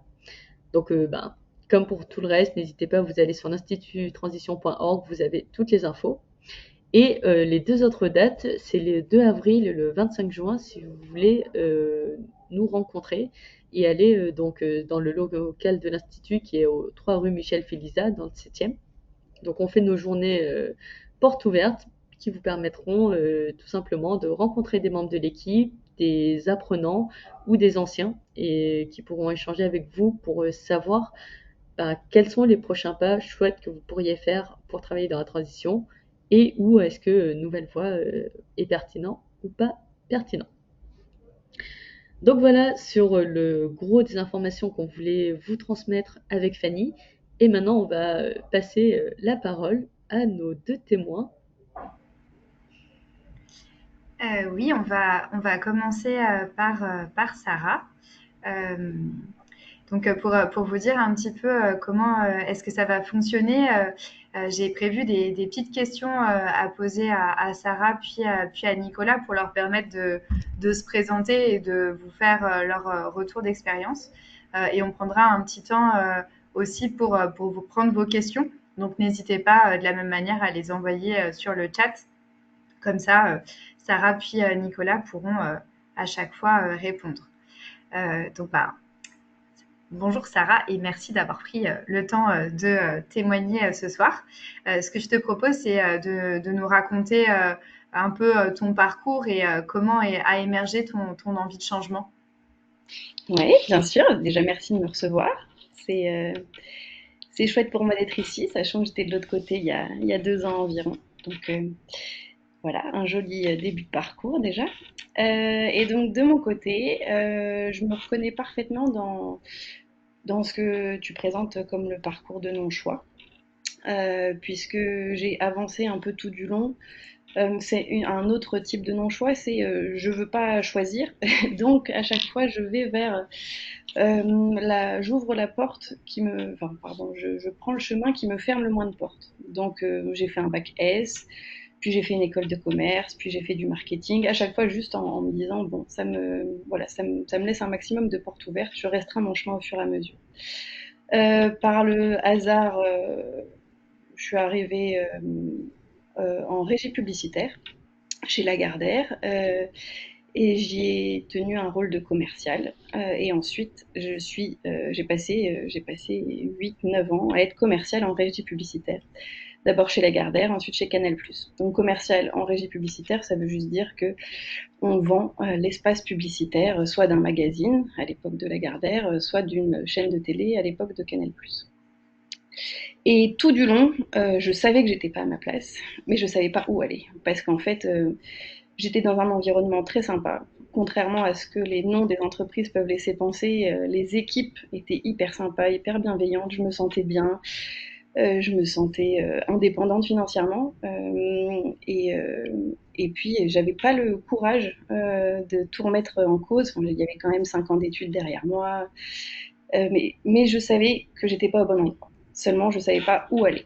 Donc, j'ai fait un peu l'autruche. Au-delà de faire l'autruche, j'ai fait des enfants aussi. Et donc, du coup, je me sentais pas prête à tout remettre en cause au même moment. Donc, finalement, ce qui s'est passé, c'est que j'ai un peu fait l'autruche, tout en sachant que j'étais pas au bon endroit. Et tout ça, ça s'est un peu terminé naturellement, sans même trop de volonté de ma part, je dois le reconnaître, puisqu'en fait, j'ai quitté Paris pour m'installer à Lyon, et donc j'ai démissionné de mon poste chez Canal+. Et le fait d'avoir démissionné, j'aurais pu continuer en télétravail, donc il y a quand même une volonté de ma part, bien sûr. Mais ce que je veux dire, c'est que c'est un peu les circonstances qui ont fait que je me suis dit, ok, ça y est, je suis face à moi-même, on passe à la suite, quoi. Et on réfléchit vraiment. Et alors, qu'est-ce que tu as pu mettre en place par la suite pour avancer dans ta réflexion et qu'est-ce qui a été fertile pour toi?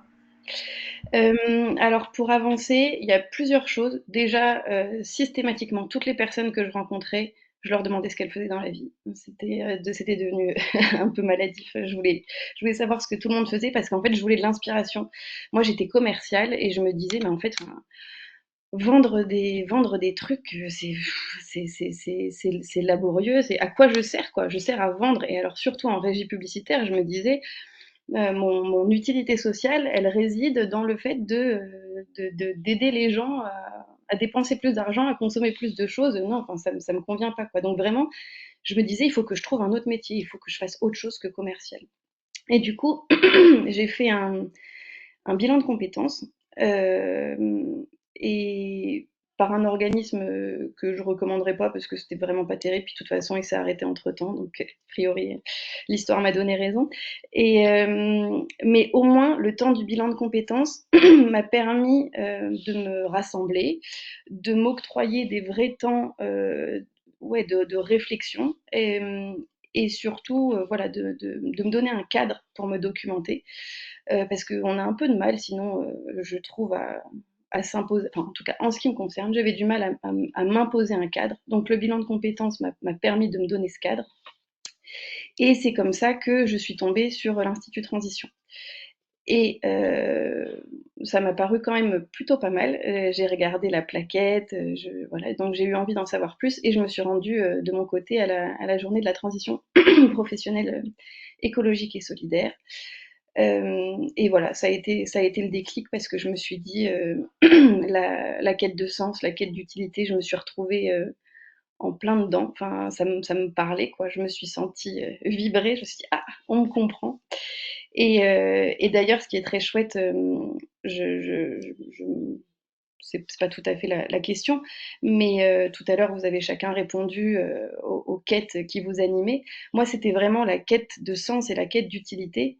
C'est ça qui m'a dirigée vers l'Institut. Et ce que j'avais largement sous-estimé, c'est les autres quêtes qui allaient être remplies sans même que j'en connaisse le besoin, quoi, à savoir la quête de lien et le fait de se retrouver finalement entouré de personnes qui partagent les mêmes questionnements, qui sont mus par la même volonté, le fait de se sentir entouré. Voilà, il y a une vraie émulation qui se crée et voilà, moi j'étais pas là pour la quête de lien et pourtant c'est aussi le lien qui m'a conforté dans mon choix de quête de sens et d'utilité.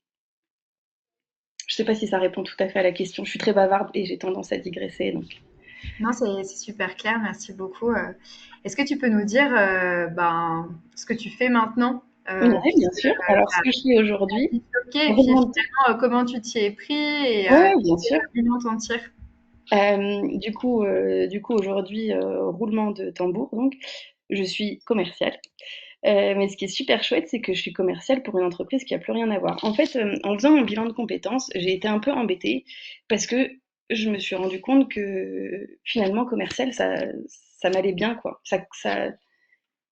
Ça répondait à pas mal de mes appétences, mon besoin d'être en lien avec les gens, mon besoin de, enfin voilà, en fait, en tant que commercial, je sentais que j'avais pas de ce qu'on appelle de compétences dures, mais que j'avais des compétences douces. Et c'est vrai que Et c'est vrai que mes compétences, mes savoir-être, ils fonctionnent très bien avec le métier de commercial. Et du coup, pareil, tout à l'heure, je voyais dans les questions un peu le genre de site où on peut trouver des offres d'emploi. Donc moi, j'ai sillonné Jobs, Job That Make Sense en long, en large et en travers, à la recherche de choses qui me parlaient, etc. J'ai d'abord postulé à la NEF, Banque Éthique, où j'ai été reçue pour un entretien, puis ça n'a pas abouti puisque j'avais quand même assez peu de connaissances bancaires. J'ai passé un entretien chez Widresfer, qui est une entreprise, je ne sais pas si vous connaissez, mais c'est un distributeur de marques de vêtements éthiques. Et donc, la chance a voulu que l'entretien soit concluant et que donc je sois prise. Malheureusement, le poste n'a pas été reconduit, il a été supprimé, puisque c'est quand même une entreprise qui reste encore à petite taille. Et donc j'ai continué. Je n'ai pas désespéré, d'autant que en fait je me rendais bien compte que j'avais postulé à 2 offres et que j'avais été reçue pour 2 entretiens.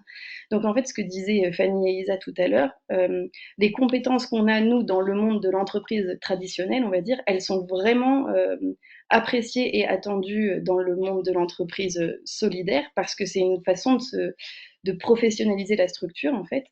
Et du coup, j'ai postulé à une 3e offre une fois que mon expérience chez Widresfer était terminée, et donc à une offre chez Élise Lyon, où je travaille actuellement. Donc ça fait quand même trois candidatures et 3 entretiens. Pour vous dire la légitimité de l'Institut Transition.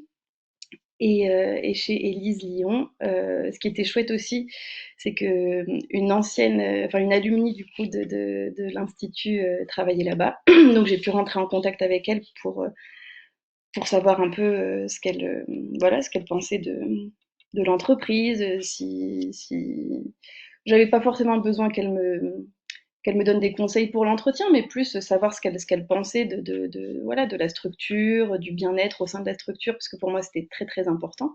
Et donc, c'est ça qui est vraiment chouette aussi, comme on vous le disait tout à l'heure, comme le disait Isa, c'est le nombre d'alumni maintenant. Donc, il commence à y avoir un vrai réseau, et donc vous pouvez quand même pas mal vous renseigner par ce biais-là. J'ai passé mes entretiens, j'ai été prise, donc en tant, j'y reviens, que commercial, mais cette fois-ci donc commercial pour aller, donc je reprends, pardon, je reprends au début. Élise Lyon, qui est une entreprise adaptée. Donc une entreprise adaptée, c'est une entreprise qui embauche au moins 60% de salariés en situation de handicap. Et c'est une entreprise qui s'occupe de la collecte et du recyclage de déchets de bureaux. Donc on est présent sur toute la région lyonnaise. Il y a des gros clients hein, comme la Caisse d'épargne, le groupe SEB. Donc c'est vraiment une entreprise qui est en forme. Il y a 100 salariés. Et donc je suis commerciale chez Élise Lyon. Ça veut dire que je m'occupe de développer en fait les marchés, quoi, d'essayer de trouver des nouveaux clients, de satisfaire les clients actuels. Et, euh, et du coup, c'est fantastique parce qu'en fait, je me rends compte qu'on peut être commercial, mais en vendant quelque chose dont on est fier. Et je découvre le confort que c'est de se retrouver aligné avec les valeurs de son entreprise. J'ai perdu un confort financier, c'est un point qui est important à mentionner, mais j'ai tellement gagné en confort. Je me sens bien et se sentir bien, moi, je travaillais chez Canal Plus avant. Et en général, quand je disais que je travaillais chez Canal+, waouh, les gens trouvaient ça fantastique. Moi, j'avais honte de dire ce que je faisais. C'est quand même pas confortable d'avoir honte de dire ce qu'on fait. Et aujourd'hui, vraiment, je sais pas, j'ai 36 ans et c'est comme une deuxième vie, quoi. Donc c'est super chouette. Pardon, je viens de voir un message qui m'a. Merci. Est-ce que pour finir, tu pourrais nous dire si tu as des conseils pour les personnes qui auraient envie de se lancer ou d'avancer? J'en ai plusieurs. Déjà, si vous avez envie de vous lancer, bah, écoutez-vous, en fait. C'est super bien. Il faut oser, vous n'allez pas le regretter. parce que cette expérience d'un an à l'Institut Transition, enfin, comme je disais, il y a le contact avec toute la promo, il y a les enseignements que vous allez avoir. Et, et en fait, au-delà des enseignements, il y a le travail du mémoire. Donc ça, je prends quand même une minute pour venir dessus. Moi, j'avais pas du tout envie d'écrire un mémoire. Vraiment, je me dis un peu la flemme quand même. Et je me suis dit, allez, il faut jouer le jeu. J'ai eu beaucoup de mal à trouver une thématique. Je voulais une thématique qui tournait autour soit de la nature, soit du zéro déchet. Et bon, ça venait pas. Et en fait, en discutant avec mon binôme d'accompagnement, dont formidable famille ici présente, j'ai trouvé la thématique de mon mémoire qui était à l'intérieur de moi, sans que je m'en rende compte, et ça n'avait absolument rien à voir. C'était donc sur les stéréotypes de genre dans la petite enfance. Et en fait, écrire un mémoire, participer à cette année de transition, ça a été transformateur pour moi. On peut penser que c'est une transition professionnelle, mais en réalité, c'est une transition personnelle. C'est un moment fort et je trouve que c'est très courageux de se l'octroyer. Donc, si vous songez à vous lancer, je peux que vous encourager à le faire. Au-delà de ça, se lancer, au-delà de se former, c'est aussi une façon de penser à vous, de prendre du temps pour vous, de vous mettre en pause, de prendre du temps pour réfléchir. Si vous êtes un peu perdu, ben, en fait, cette formation, elle n'est pas à temps plein. Donc, non seulement vous faites un an de formation, donc un peu un an entre parenthèses de pause, et puis au sein même de la formation, vous avez du temps pour vous, vous avez du temps pour éventuellement donner du temps à des associations, pour donner du temps à des missions. Donc je trouve quand même que dans une vie professionnelle bien remplie, c'est rare de pouvoir se dire je prends une année pour moi. Voilà, c'est légitime, je m'arrête et je pense à moi et ça me fait du bien. Et la dernière chose, mais ça reboucle avec ce que je disais tout au départ, à savoir, voilà, moi j'avais envie je craignais en fait la transition parce que je me disais que je voulais pas tout jeter à la poubelle, quoi, que j'avais 5 ans d'études, presque 10 ans de carrière, et je me disais bon bah, enfin, ça veut dire repartir à zéro, et en fait non. On peut très bien conserver finalement son intitulé de poste, mais dans un autre type de structure, et, euh, et ça n'a plus rien à voir. Le même métier dans une autre structure, c'est pas le même métier. Donc n'ayez pas peur en tout cas d'avoir perdu du temps. Voilà. Ah, merci beaucoup pour ces partages qui sont vraiment, vraiment inspirants. Et donc, n'hésitez pas s'il y a d'autres questions qui vous venaient pour Sarah. On va prendre le témoignage de Nicolas et on pourra revenir à un temps d'échange avec les deux par la suite. Mais merci bien. Si tu veux me rejoindre, Nicolas.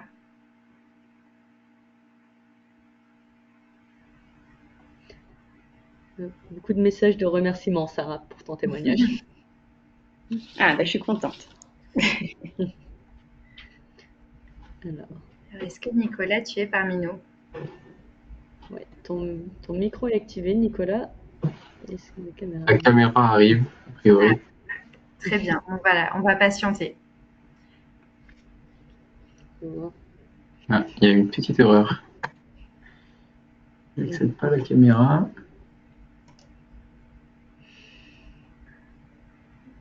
Donc, si ça galère, on pourra toujours le faire avec... C'est le son qui est principal, si jamais. Oui, c'est sûr. Ouais, d'accord. Peut-être Sarah, en attendant que Nicolas trouve, il y avait une petite question de curiosité. Est-ce que la décision est arrivée au moment du Covid ou pas?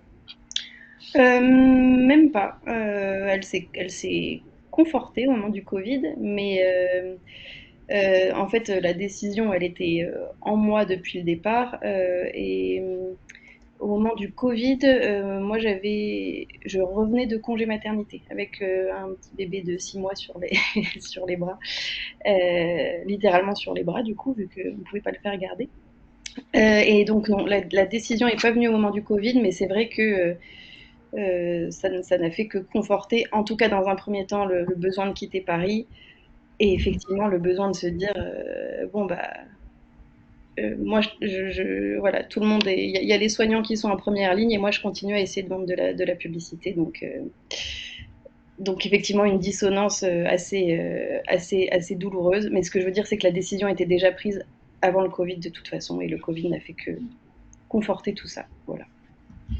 Mais c'est vrai que par contre, on a beaucoup d'apprenants pour qui le Covid a été un gros moment de prise de conscience ou d'accélération. Alors, on en voit encore les effets aujourd'hui euh, avec des gens qui nous racontent que c'est à ce moment-là qu'ils ont commencé à se poser vraiment des questions. Puis après, il y a tout un processus de maturation qui peut se mettre en place. Je crois que Nicolas s'est reconnecté. Allez, je laisse la place. Yes. Merci. Est-ce que Alors. tu es là, Nicolas? Est-ce qu'on a... Ouais. J'ai l'impression qu'on a... On n'a pas forcément. Donc je vais, en attendant que Nicolas arrive à se connecter, je vais répondre à une question. En tout cas, il y a une question qui est arrivée dans le chat qui, je pense, mérite un peu de développement. La question de combien de temps peut nous prendre le parcours. Donc c'est-à-dire que nous, c'est vrai qu'on vous présente pas mal les temps de présentiel, on va dire. Vous devez être là en formation, là pour des séminaires, là pour des apéros. Les apéros, c'est un peu plus facultatif si vous voulez rester chez vous. Par contre, ce qui peut être intéressant à conscientiser, c'est que aussi, c'est quand même une formation qui va forcément un peu vous brasser. Ça va vous sortir de votre zone de confort. Je pense que Sarah l'a pas mal exprimé aussi à quel point en fait, ça vous fait bouger derrière dans votre tête. Et donc, c'est aussi intéressant de se laisser le temps pour ça. Se laisser le temps de, par exemple, vous avez eu un cours, ça vous a un petit peu secoué, vous avez envie de relire des éléments. Donc voilà, vous allez potentiellement aussi utiliser votre temps dispo sur ça, tout simplement. Le temps de faire en sorte que ce parcours qu'on appelle d'évolution pro, mais qui est finalement très personnel, puisse aussi se faire. Et après, une dimension qui fait que chaque parcours Nouvelle Voie est assez différente, c'est aussi en fonction des missions. Si vous prenez une mission, si vous prenez 3 missions, si vous prenez des missions qui sont grosses ou qui sont petites, voilà, ça peut énormément varier votre implication de temps en lien avec l'institut. Donc il y a aussi ce paramètre. Mais comme on a des personnes qui font, en général, le maximum, c'est plutôt 3 missions. Donc comme on a des personnes qui font entre 0 et 3 missions, finalement, ça varie quand même pas mal, quoi. Donc sur ça, pas hésiter. On pourra en discuter en rendez-vous si vous avez des contraintes de temps, de calendrier. Encore une fois, c'est intéressant qu'on en discute pour qu'on vous partage différents aménagements qu'ont fait les apprenants. Alors, Nicolas est là, mais il n'a pas de caméra qui fonctionne. Oui. Donc, ce que je vous propose, c'est que on le fasse sans caméra, en mode podcast. Donc, je vais de la même manière partager un certain nombre de questions et n'hésitez pas à compléter avec les vôtres dans le chat. Donc, bonjour à Nicolas et merci beaucoup d'être présent parmi nous. Est-ce que de la même manière, tu pourrais te présenter, nous raconter ton parcours et comment est arrivée ton envie de changement? Oui, alors bonjour à toutes et tous. Désolé pour la caméra, j'espère au moins que vous m'entendez bien. Donc je vais me présenter un petit peu qui je suis et d'où je viens avant de commencer. Donc moi c'est Nicolas et en fait je vis proche de Marseille.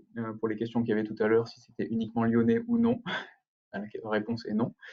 Donc je suis apprenant Nouvelle Voie en cette année, en 2024-2025. Et en fait, moi je suis quelqu'un qui suis très très proche du vivant et qui aime l'expérimentation, les expériences qu'on fait par soi-même, ce besoin de liberté et de toucher à plusieurs disciplines, d'être transverse un peu dans mes activités et mes façons de penser.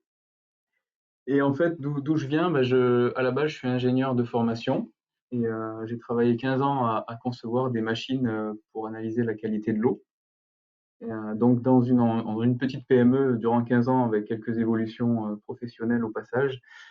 Donc dans une entreprise avec une bonne ambiance, dans laquelle j'ai bien aimé mes équipes et les équipes que j'ai eu à gérer, puisque j'ai commencé en tant qu'ingénieur en électronique, puis en tant que chargé de projet et responsable de département de recherche.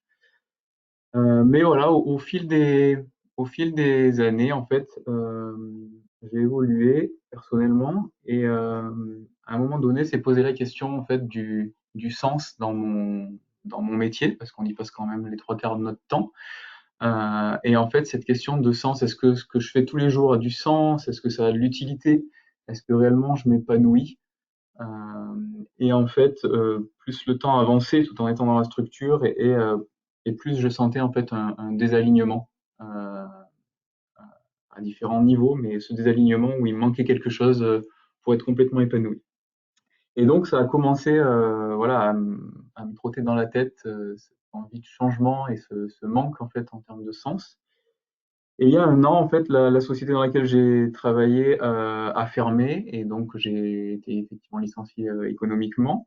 Et ben, je me suis dit, c'est pas plus mal pour me poser et réfléchir un petit peu à ces questions de sens et à ce que j'ai envie de faire pour la prochaine décennie. Donc, c'est un petit peu venu de là. Voilà, mon envie de changement euh, et d'évoluer par rapport à ma quête de sens. Bien. Et est-ce que tu peux nous dire ce que tu as mis en place pour avancer? Très bonne question. Donc, ben, à l'époque, je me suis dit, quand j'ai commencé à sentir un petit peu la faim au niveau de l'entreprise, J'ai j'ai essayé différentes activités en fait que je ne connaissais pas du tout et que j'avais envie de découvrir pour essayer aussi de me jauger et de savoir ce qui pourrait me plaire pour l'avenir. Donc je me rappelle avoir commencé par des expériences comme l'éco-construction sur Marseille pendant quelques semaines à construire un appentis, genre de hangar. Puis ensuite, je suis passé sur quelques jours en centre de formation pour apprendre la soudure à l'arc, donc plutôt des métiers manuels, techniques et manuels. Je suis parti pendant une semaine faire quelques expériences en termes de comment l'eau peut être utilisée sur les parcelles agricoles. Donc voilà, différentes activités qui n'ont pas forcément de lien les unes avec les autres, mais plutôt pour me jauger et voir ce qui me plaisait, ce qui me plaisait pas. Et puis à la suite de ça, j'ai réalisé un bilan de compétences avec un coach. Alors c'est vrai que c'est peut-être aussi un conseil au passage pour celles et ceux qui feront peut-être des bilans de compétences, de vraiment s'assurer d'une personne qui sait coacher, pas simplement de faire un bilan pour un bilan. Et puis donc là, une grande phase d'introspection, de rechercher ce qui me plaît, ce qui ne me plaît pas, ce que j'aimerais faire, ce que je n'aimerais pas faire. Essayer de se découvrir, donc du coup, je me suis découvert en partie. Et puis ensuite, j'ai voulu faire une période d'immersion facilitée par France Travail, en fait, dans une association, pour vraiment découvrir aussi le milieu associatif et s'il y a quelque chose qui me correspondait.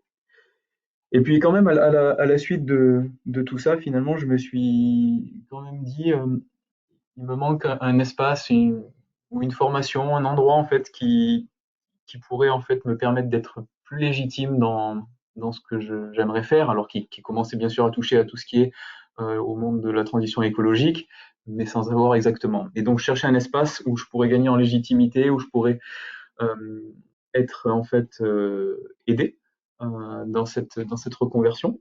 Et c'est à ce moment-là, du coup, que j'ai découvert l'Institut Transition à Lyon. Alors, c'est vrai qu'au début, venant de Marseille, ben, je cherchais sur Marseille ou dans l'entourage, mais finalement, j'ai découvert l'Institut à Lyon et il y a beaucoup de choses qui m'ont marqué parce que justement, j'étais à votre place l'année dernière à ce webinaire en termes de participants. Après le webinaire, j'ai fait justement les journées portes ouvertes où j'ai rencontré ben, Fanny et Isabelle ici présentes et d'autres personnes aussi pour me rendre compte finalement est-ce que c'est un parcours qui me correspond, est-ce que j'adhère complètement.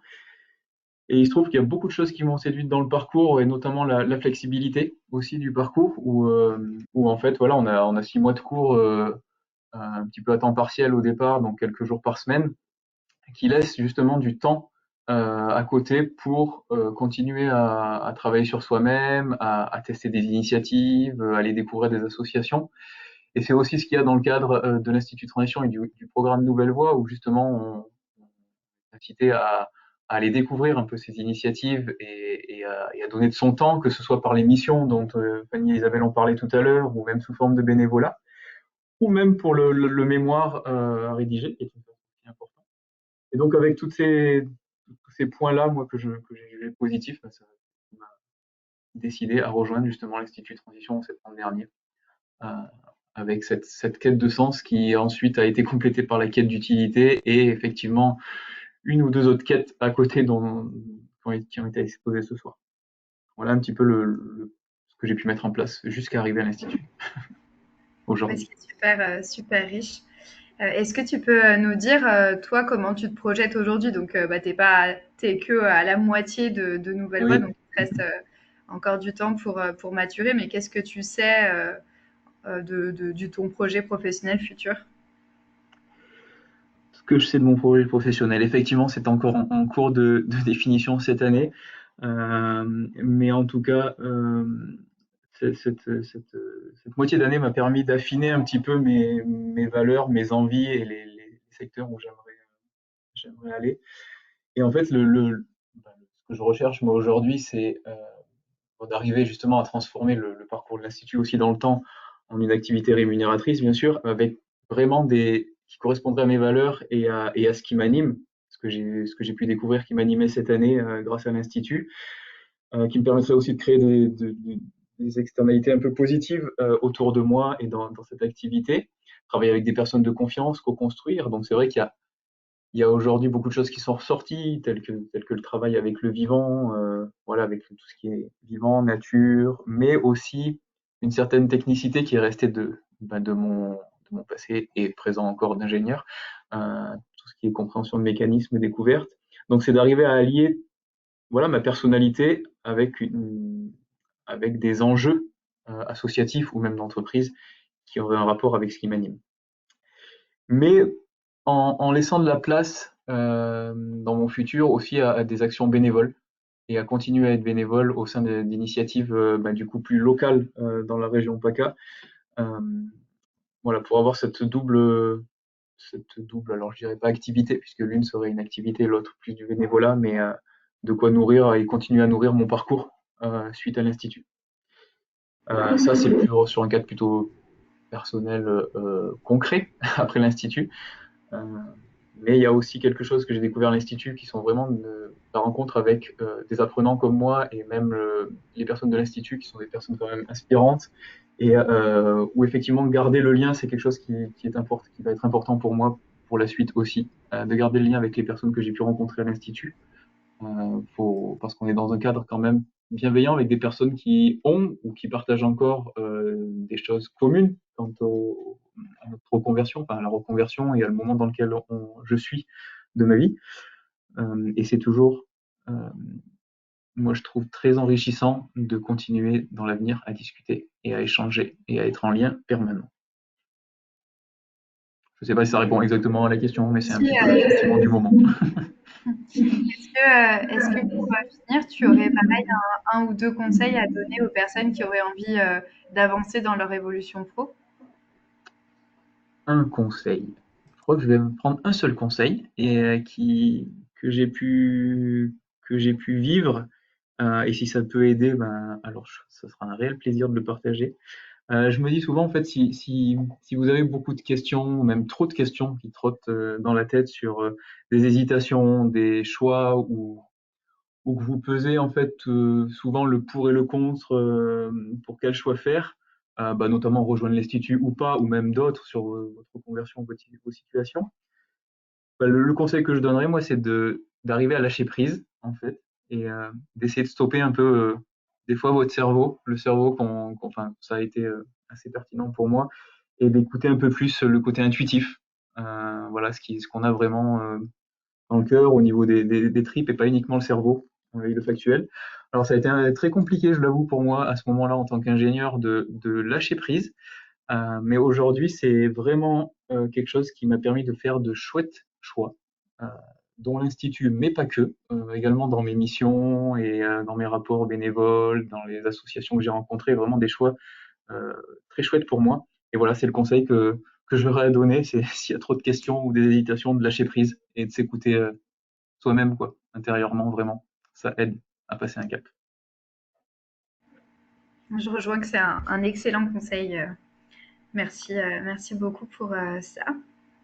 N'hésitez pas si vous avez des questions pour Nicolas, pour Sarah, c'est encore possible. Et sinon, avec Isa, on va répondre aux questions qui n'ont pas encore été traitées et qui étaient plus générales sur l'Institut. En tout cas, ton conseil parle, Nicolas. On a déjà Anne qui nous témoigne que ton conseil parle. Donc, tu as Ok. bien fait Et de choisir. je vois aussi qu'il y a Julie qui se pose des questions puisqu'elle Mm. vit près de Marseille aussi, sur les aménagements. Alors, je sais pas alors, aménagement, c'est un grand mot, mais je peux peut-être partager Mm. la façon que j'ai eu de gérer, enfin, que j'ai encore de gérer aujourd'hui en étant sur Marseille. Si ça peut aider Julie et d'autres personnes. Mais en fait, ce qui est bien avec le parcours Nouvelle Voie, c'est qu'il est flexible. Et en fait, par exemple, moi, j'ai les cours le lundi et le mardi à l'Institut. Donc, en fait, en prenant le train de Marseille, j'arrive à venir le lundi matin et à repartir le mardi soir par train, parce qu'en fait, c'est 1 heure et quart, quoi, entre Marseille et Lyon. Donc, je trouve que ça se fait très facilement de venir chaque semaine sans avoir besoin peut-être d'un logement sur place permanent. Mais bien sûr, c'est aussi bien d'avoir un pied-à-terre si c'est possible pour vous et si c'est votre volonté. Mais je trouve que c'est faisable de venir toutes les semaines euh, pour les cours. Enfin, je trouve pas de frein particulier en venant de Marseille. Ensuite, pour le mémoire et l'émission, enfin surtout l'émission, pardon, je vais commencer par là. Ben, c'est sûr que là, c'est à trouver des missions localement autour de la zone où on réside. C'est quand même plus sympa et plus dans l'écosystème local si on n'a pas l'intention d'aménager à Lyon plus tard. Euh, Quoi dire voilà, en termes d'aménagement, c'est jouable. Enfin, venant de Marseille, au moins, c'est jouable. Après, un côté que je vais pas cacher aussi, c'est on suit énormément bien les cours et on arrive à avoir un bon rapport aux autres. Quelquefois, ce qu'il peut y avoir comme point de frustration, c'est quand il y a des moments de partage un peu improvisés sur place, une petite sortie le soir à l'extérieur ou quoi, où là, effectivement, c'est un peu plus compliqué quand on prend le train aller-retour pour les cours. Mais je pense que ça se gère parce on a plein d'autres temps, moments et lieux où on arrive à partager de belles choses. Je ne sais pas si ça répond entièrement à la question, mais Peut-être pour compléter ce que tu disais, Nicolas, on a beaucoup d'apprenants qui ne vivent pas sur Lyon, qui finalement vont dormir chez des co-apprenants le soir. Enfin, il y a quand même une entraide par la communauté qui est assez forte et qui donne aussi des espaces d'échange plus informels avec les uns et les autres. Donc, en tout cas, si la question aussi financière liée au logement sur place se pose, je pense qu'il y a des aménagements possibles qui peuvent se mettre en place dès le début de l'année. Et puis après, par rapport aux questions sur les cours en distanciel, c'est vrai que nous, on a un parti pris de cours en présentiel parce qu'il y a tout un tas d'autres choses qui se jouent que la transmission seule. Je pense que c'était assez sensible dans les témoignages de Sarah et Nicolas. Il y a des relations qui se créent, il y a de l'entraide et ça se fait parce qu'on est ensemble, qu'on mange ensemble, qu'il y a des pauses. Et donc, c'est vrai on a vraiment choisi de privilégier des temps sur place, quoi.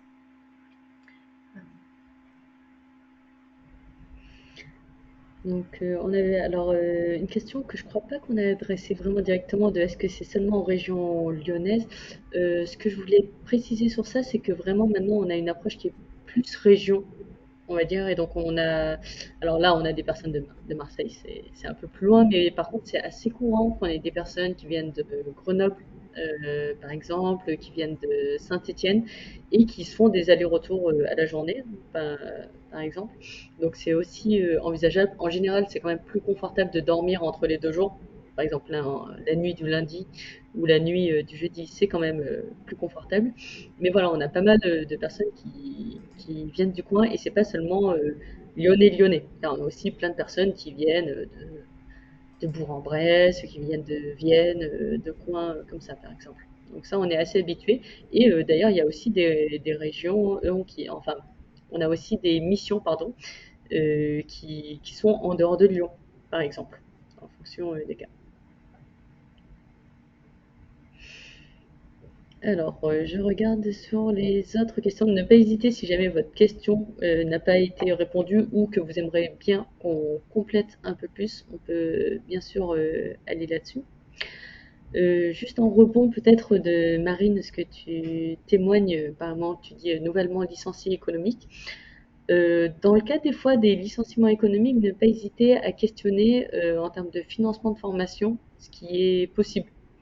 Ça veut dire que des fois, dans ces cas-là, ils sont quand même plus ouverts à vous financer une formation.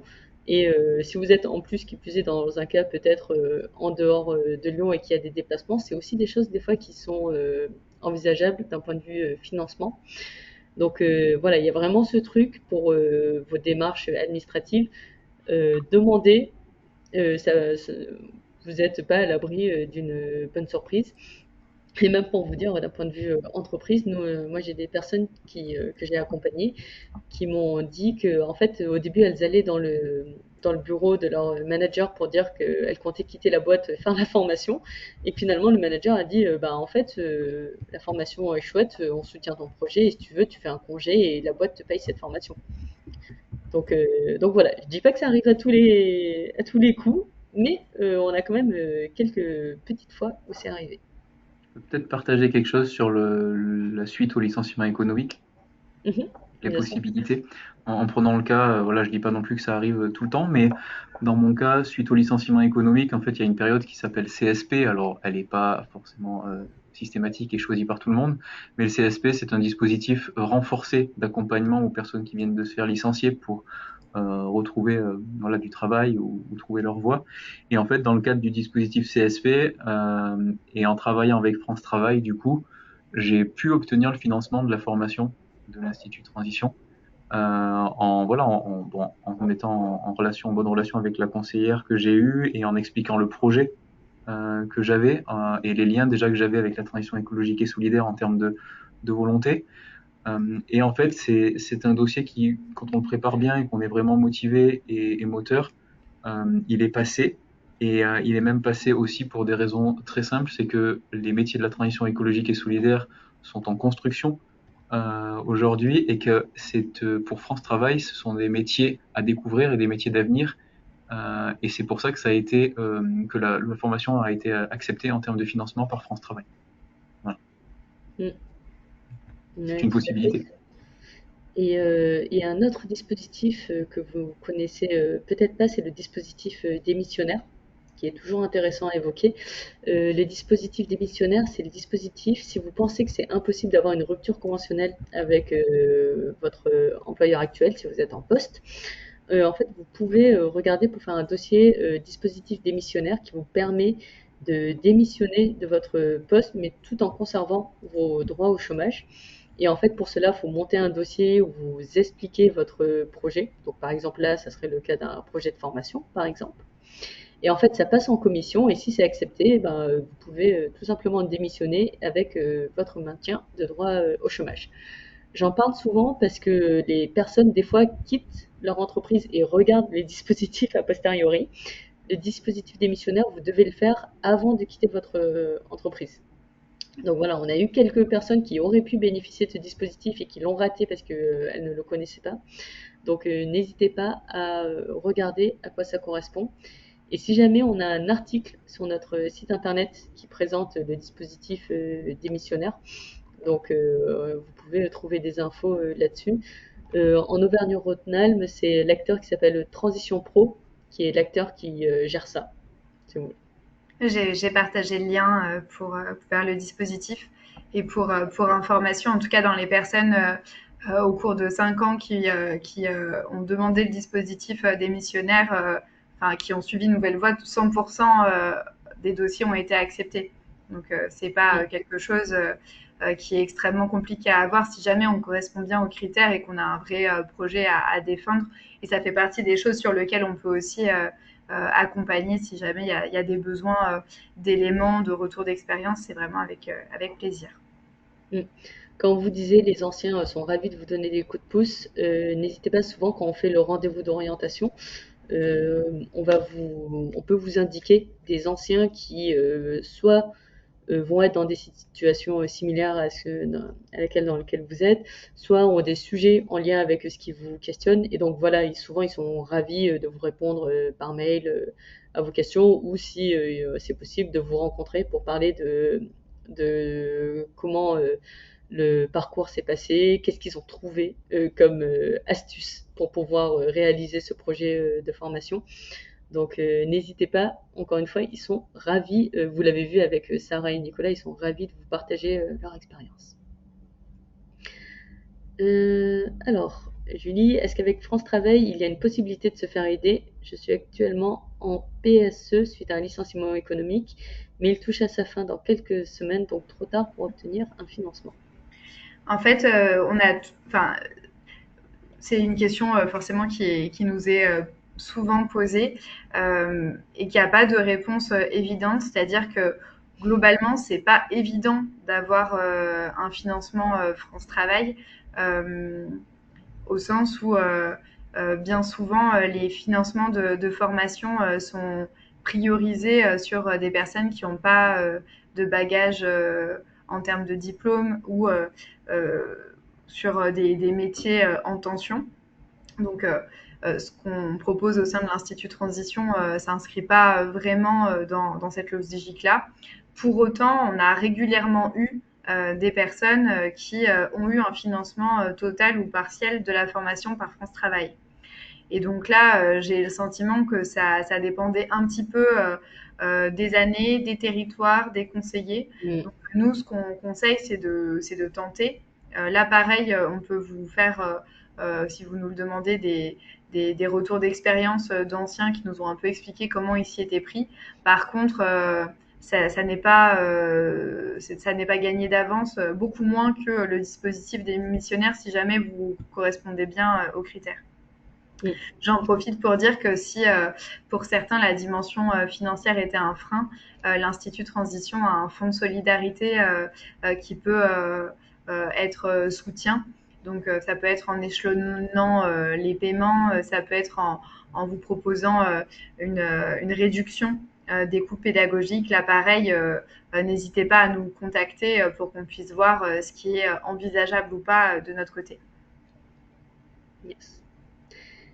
Eh ben, on est arrivé à la fin de ce webinaire et de notre fenêtre de temps qu'on vous avait partagé. Merci pour vos retours, merci pour les questions, d'être resté au bout de ce webinaire.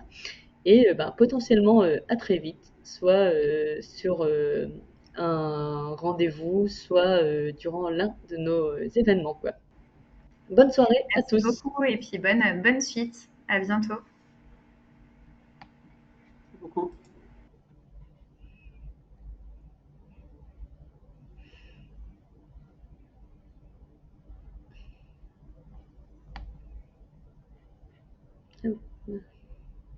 Au revoir et bonne soirée à tous.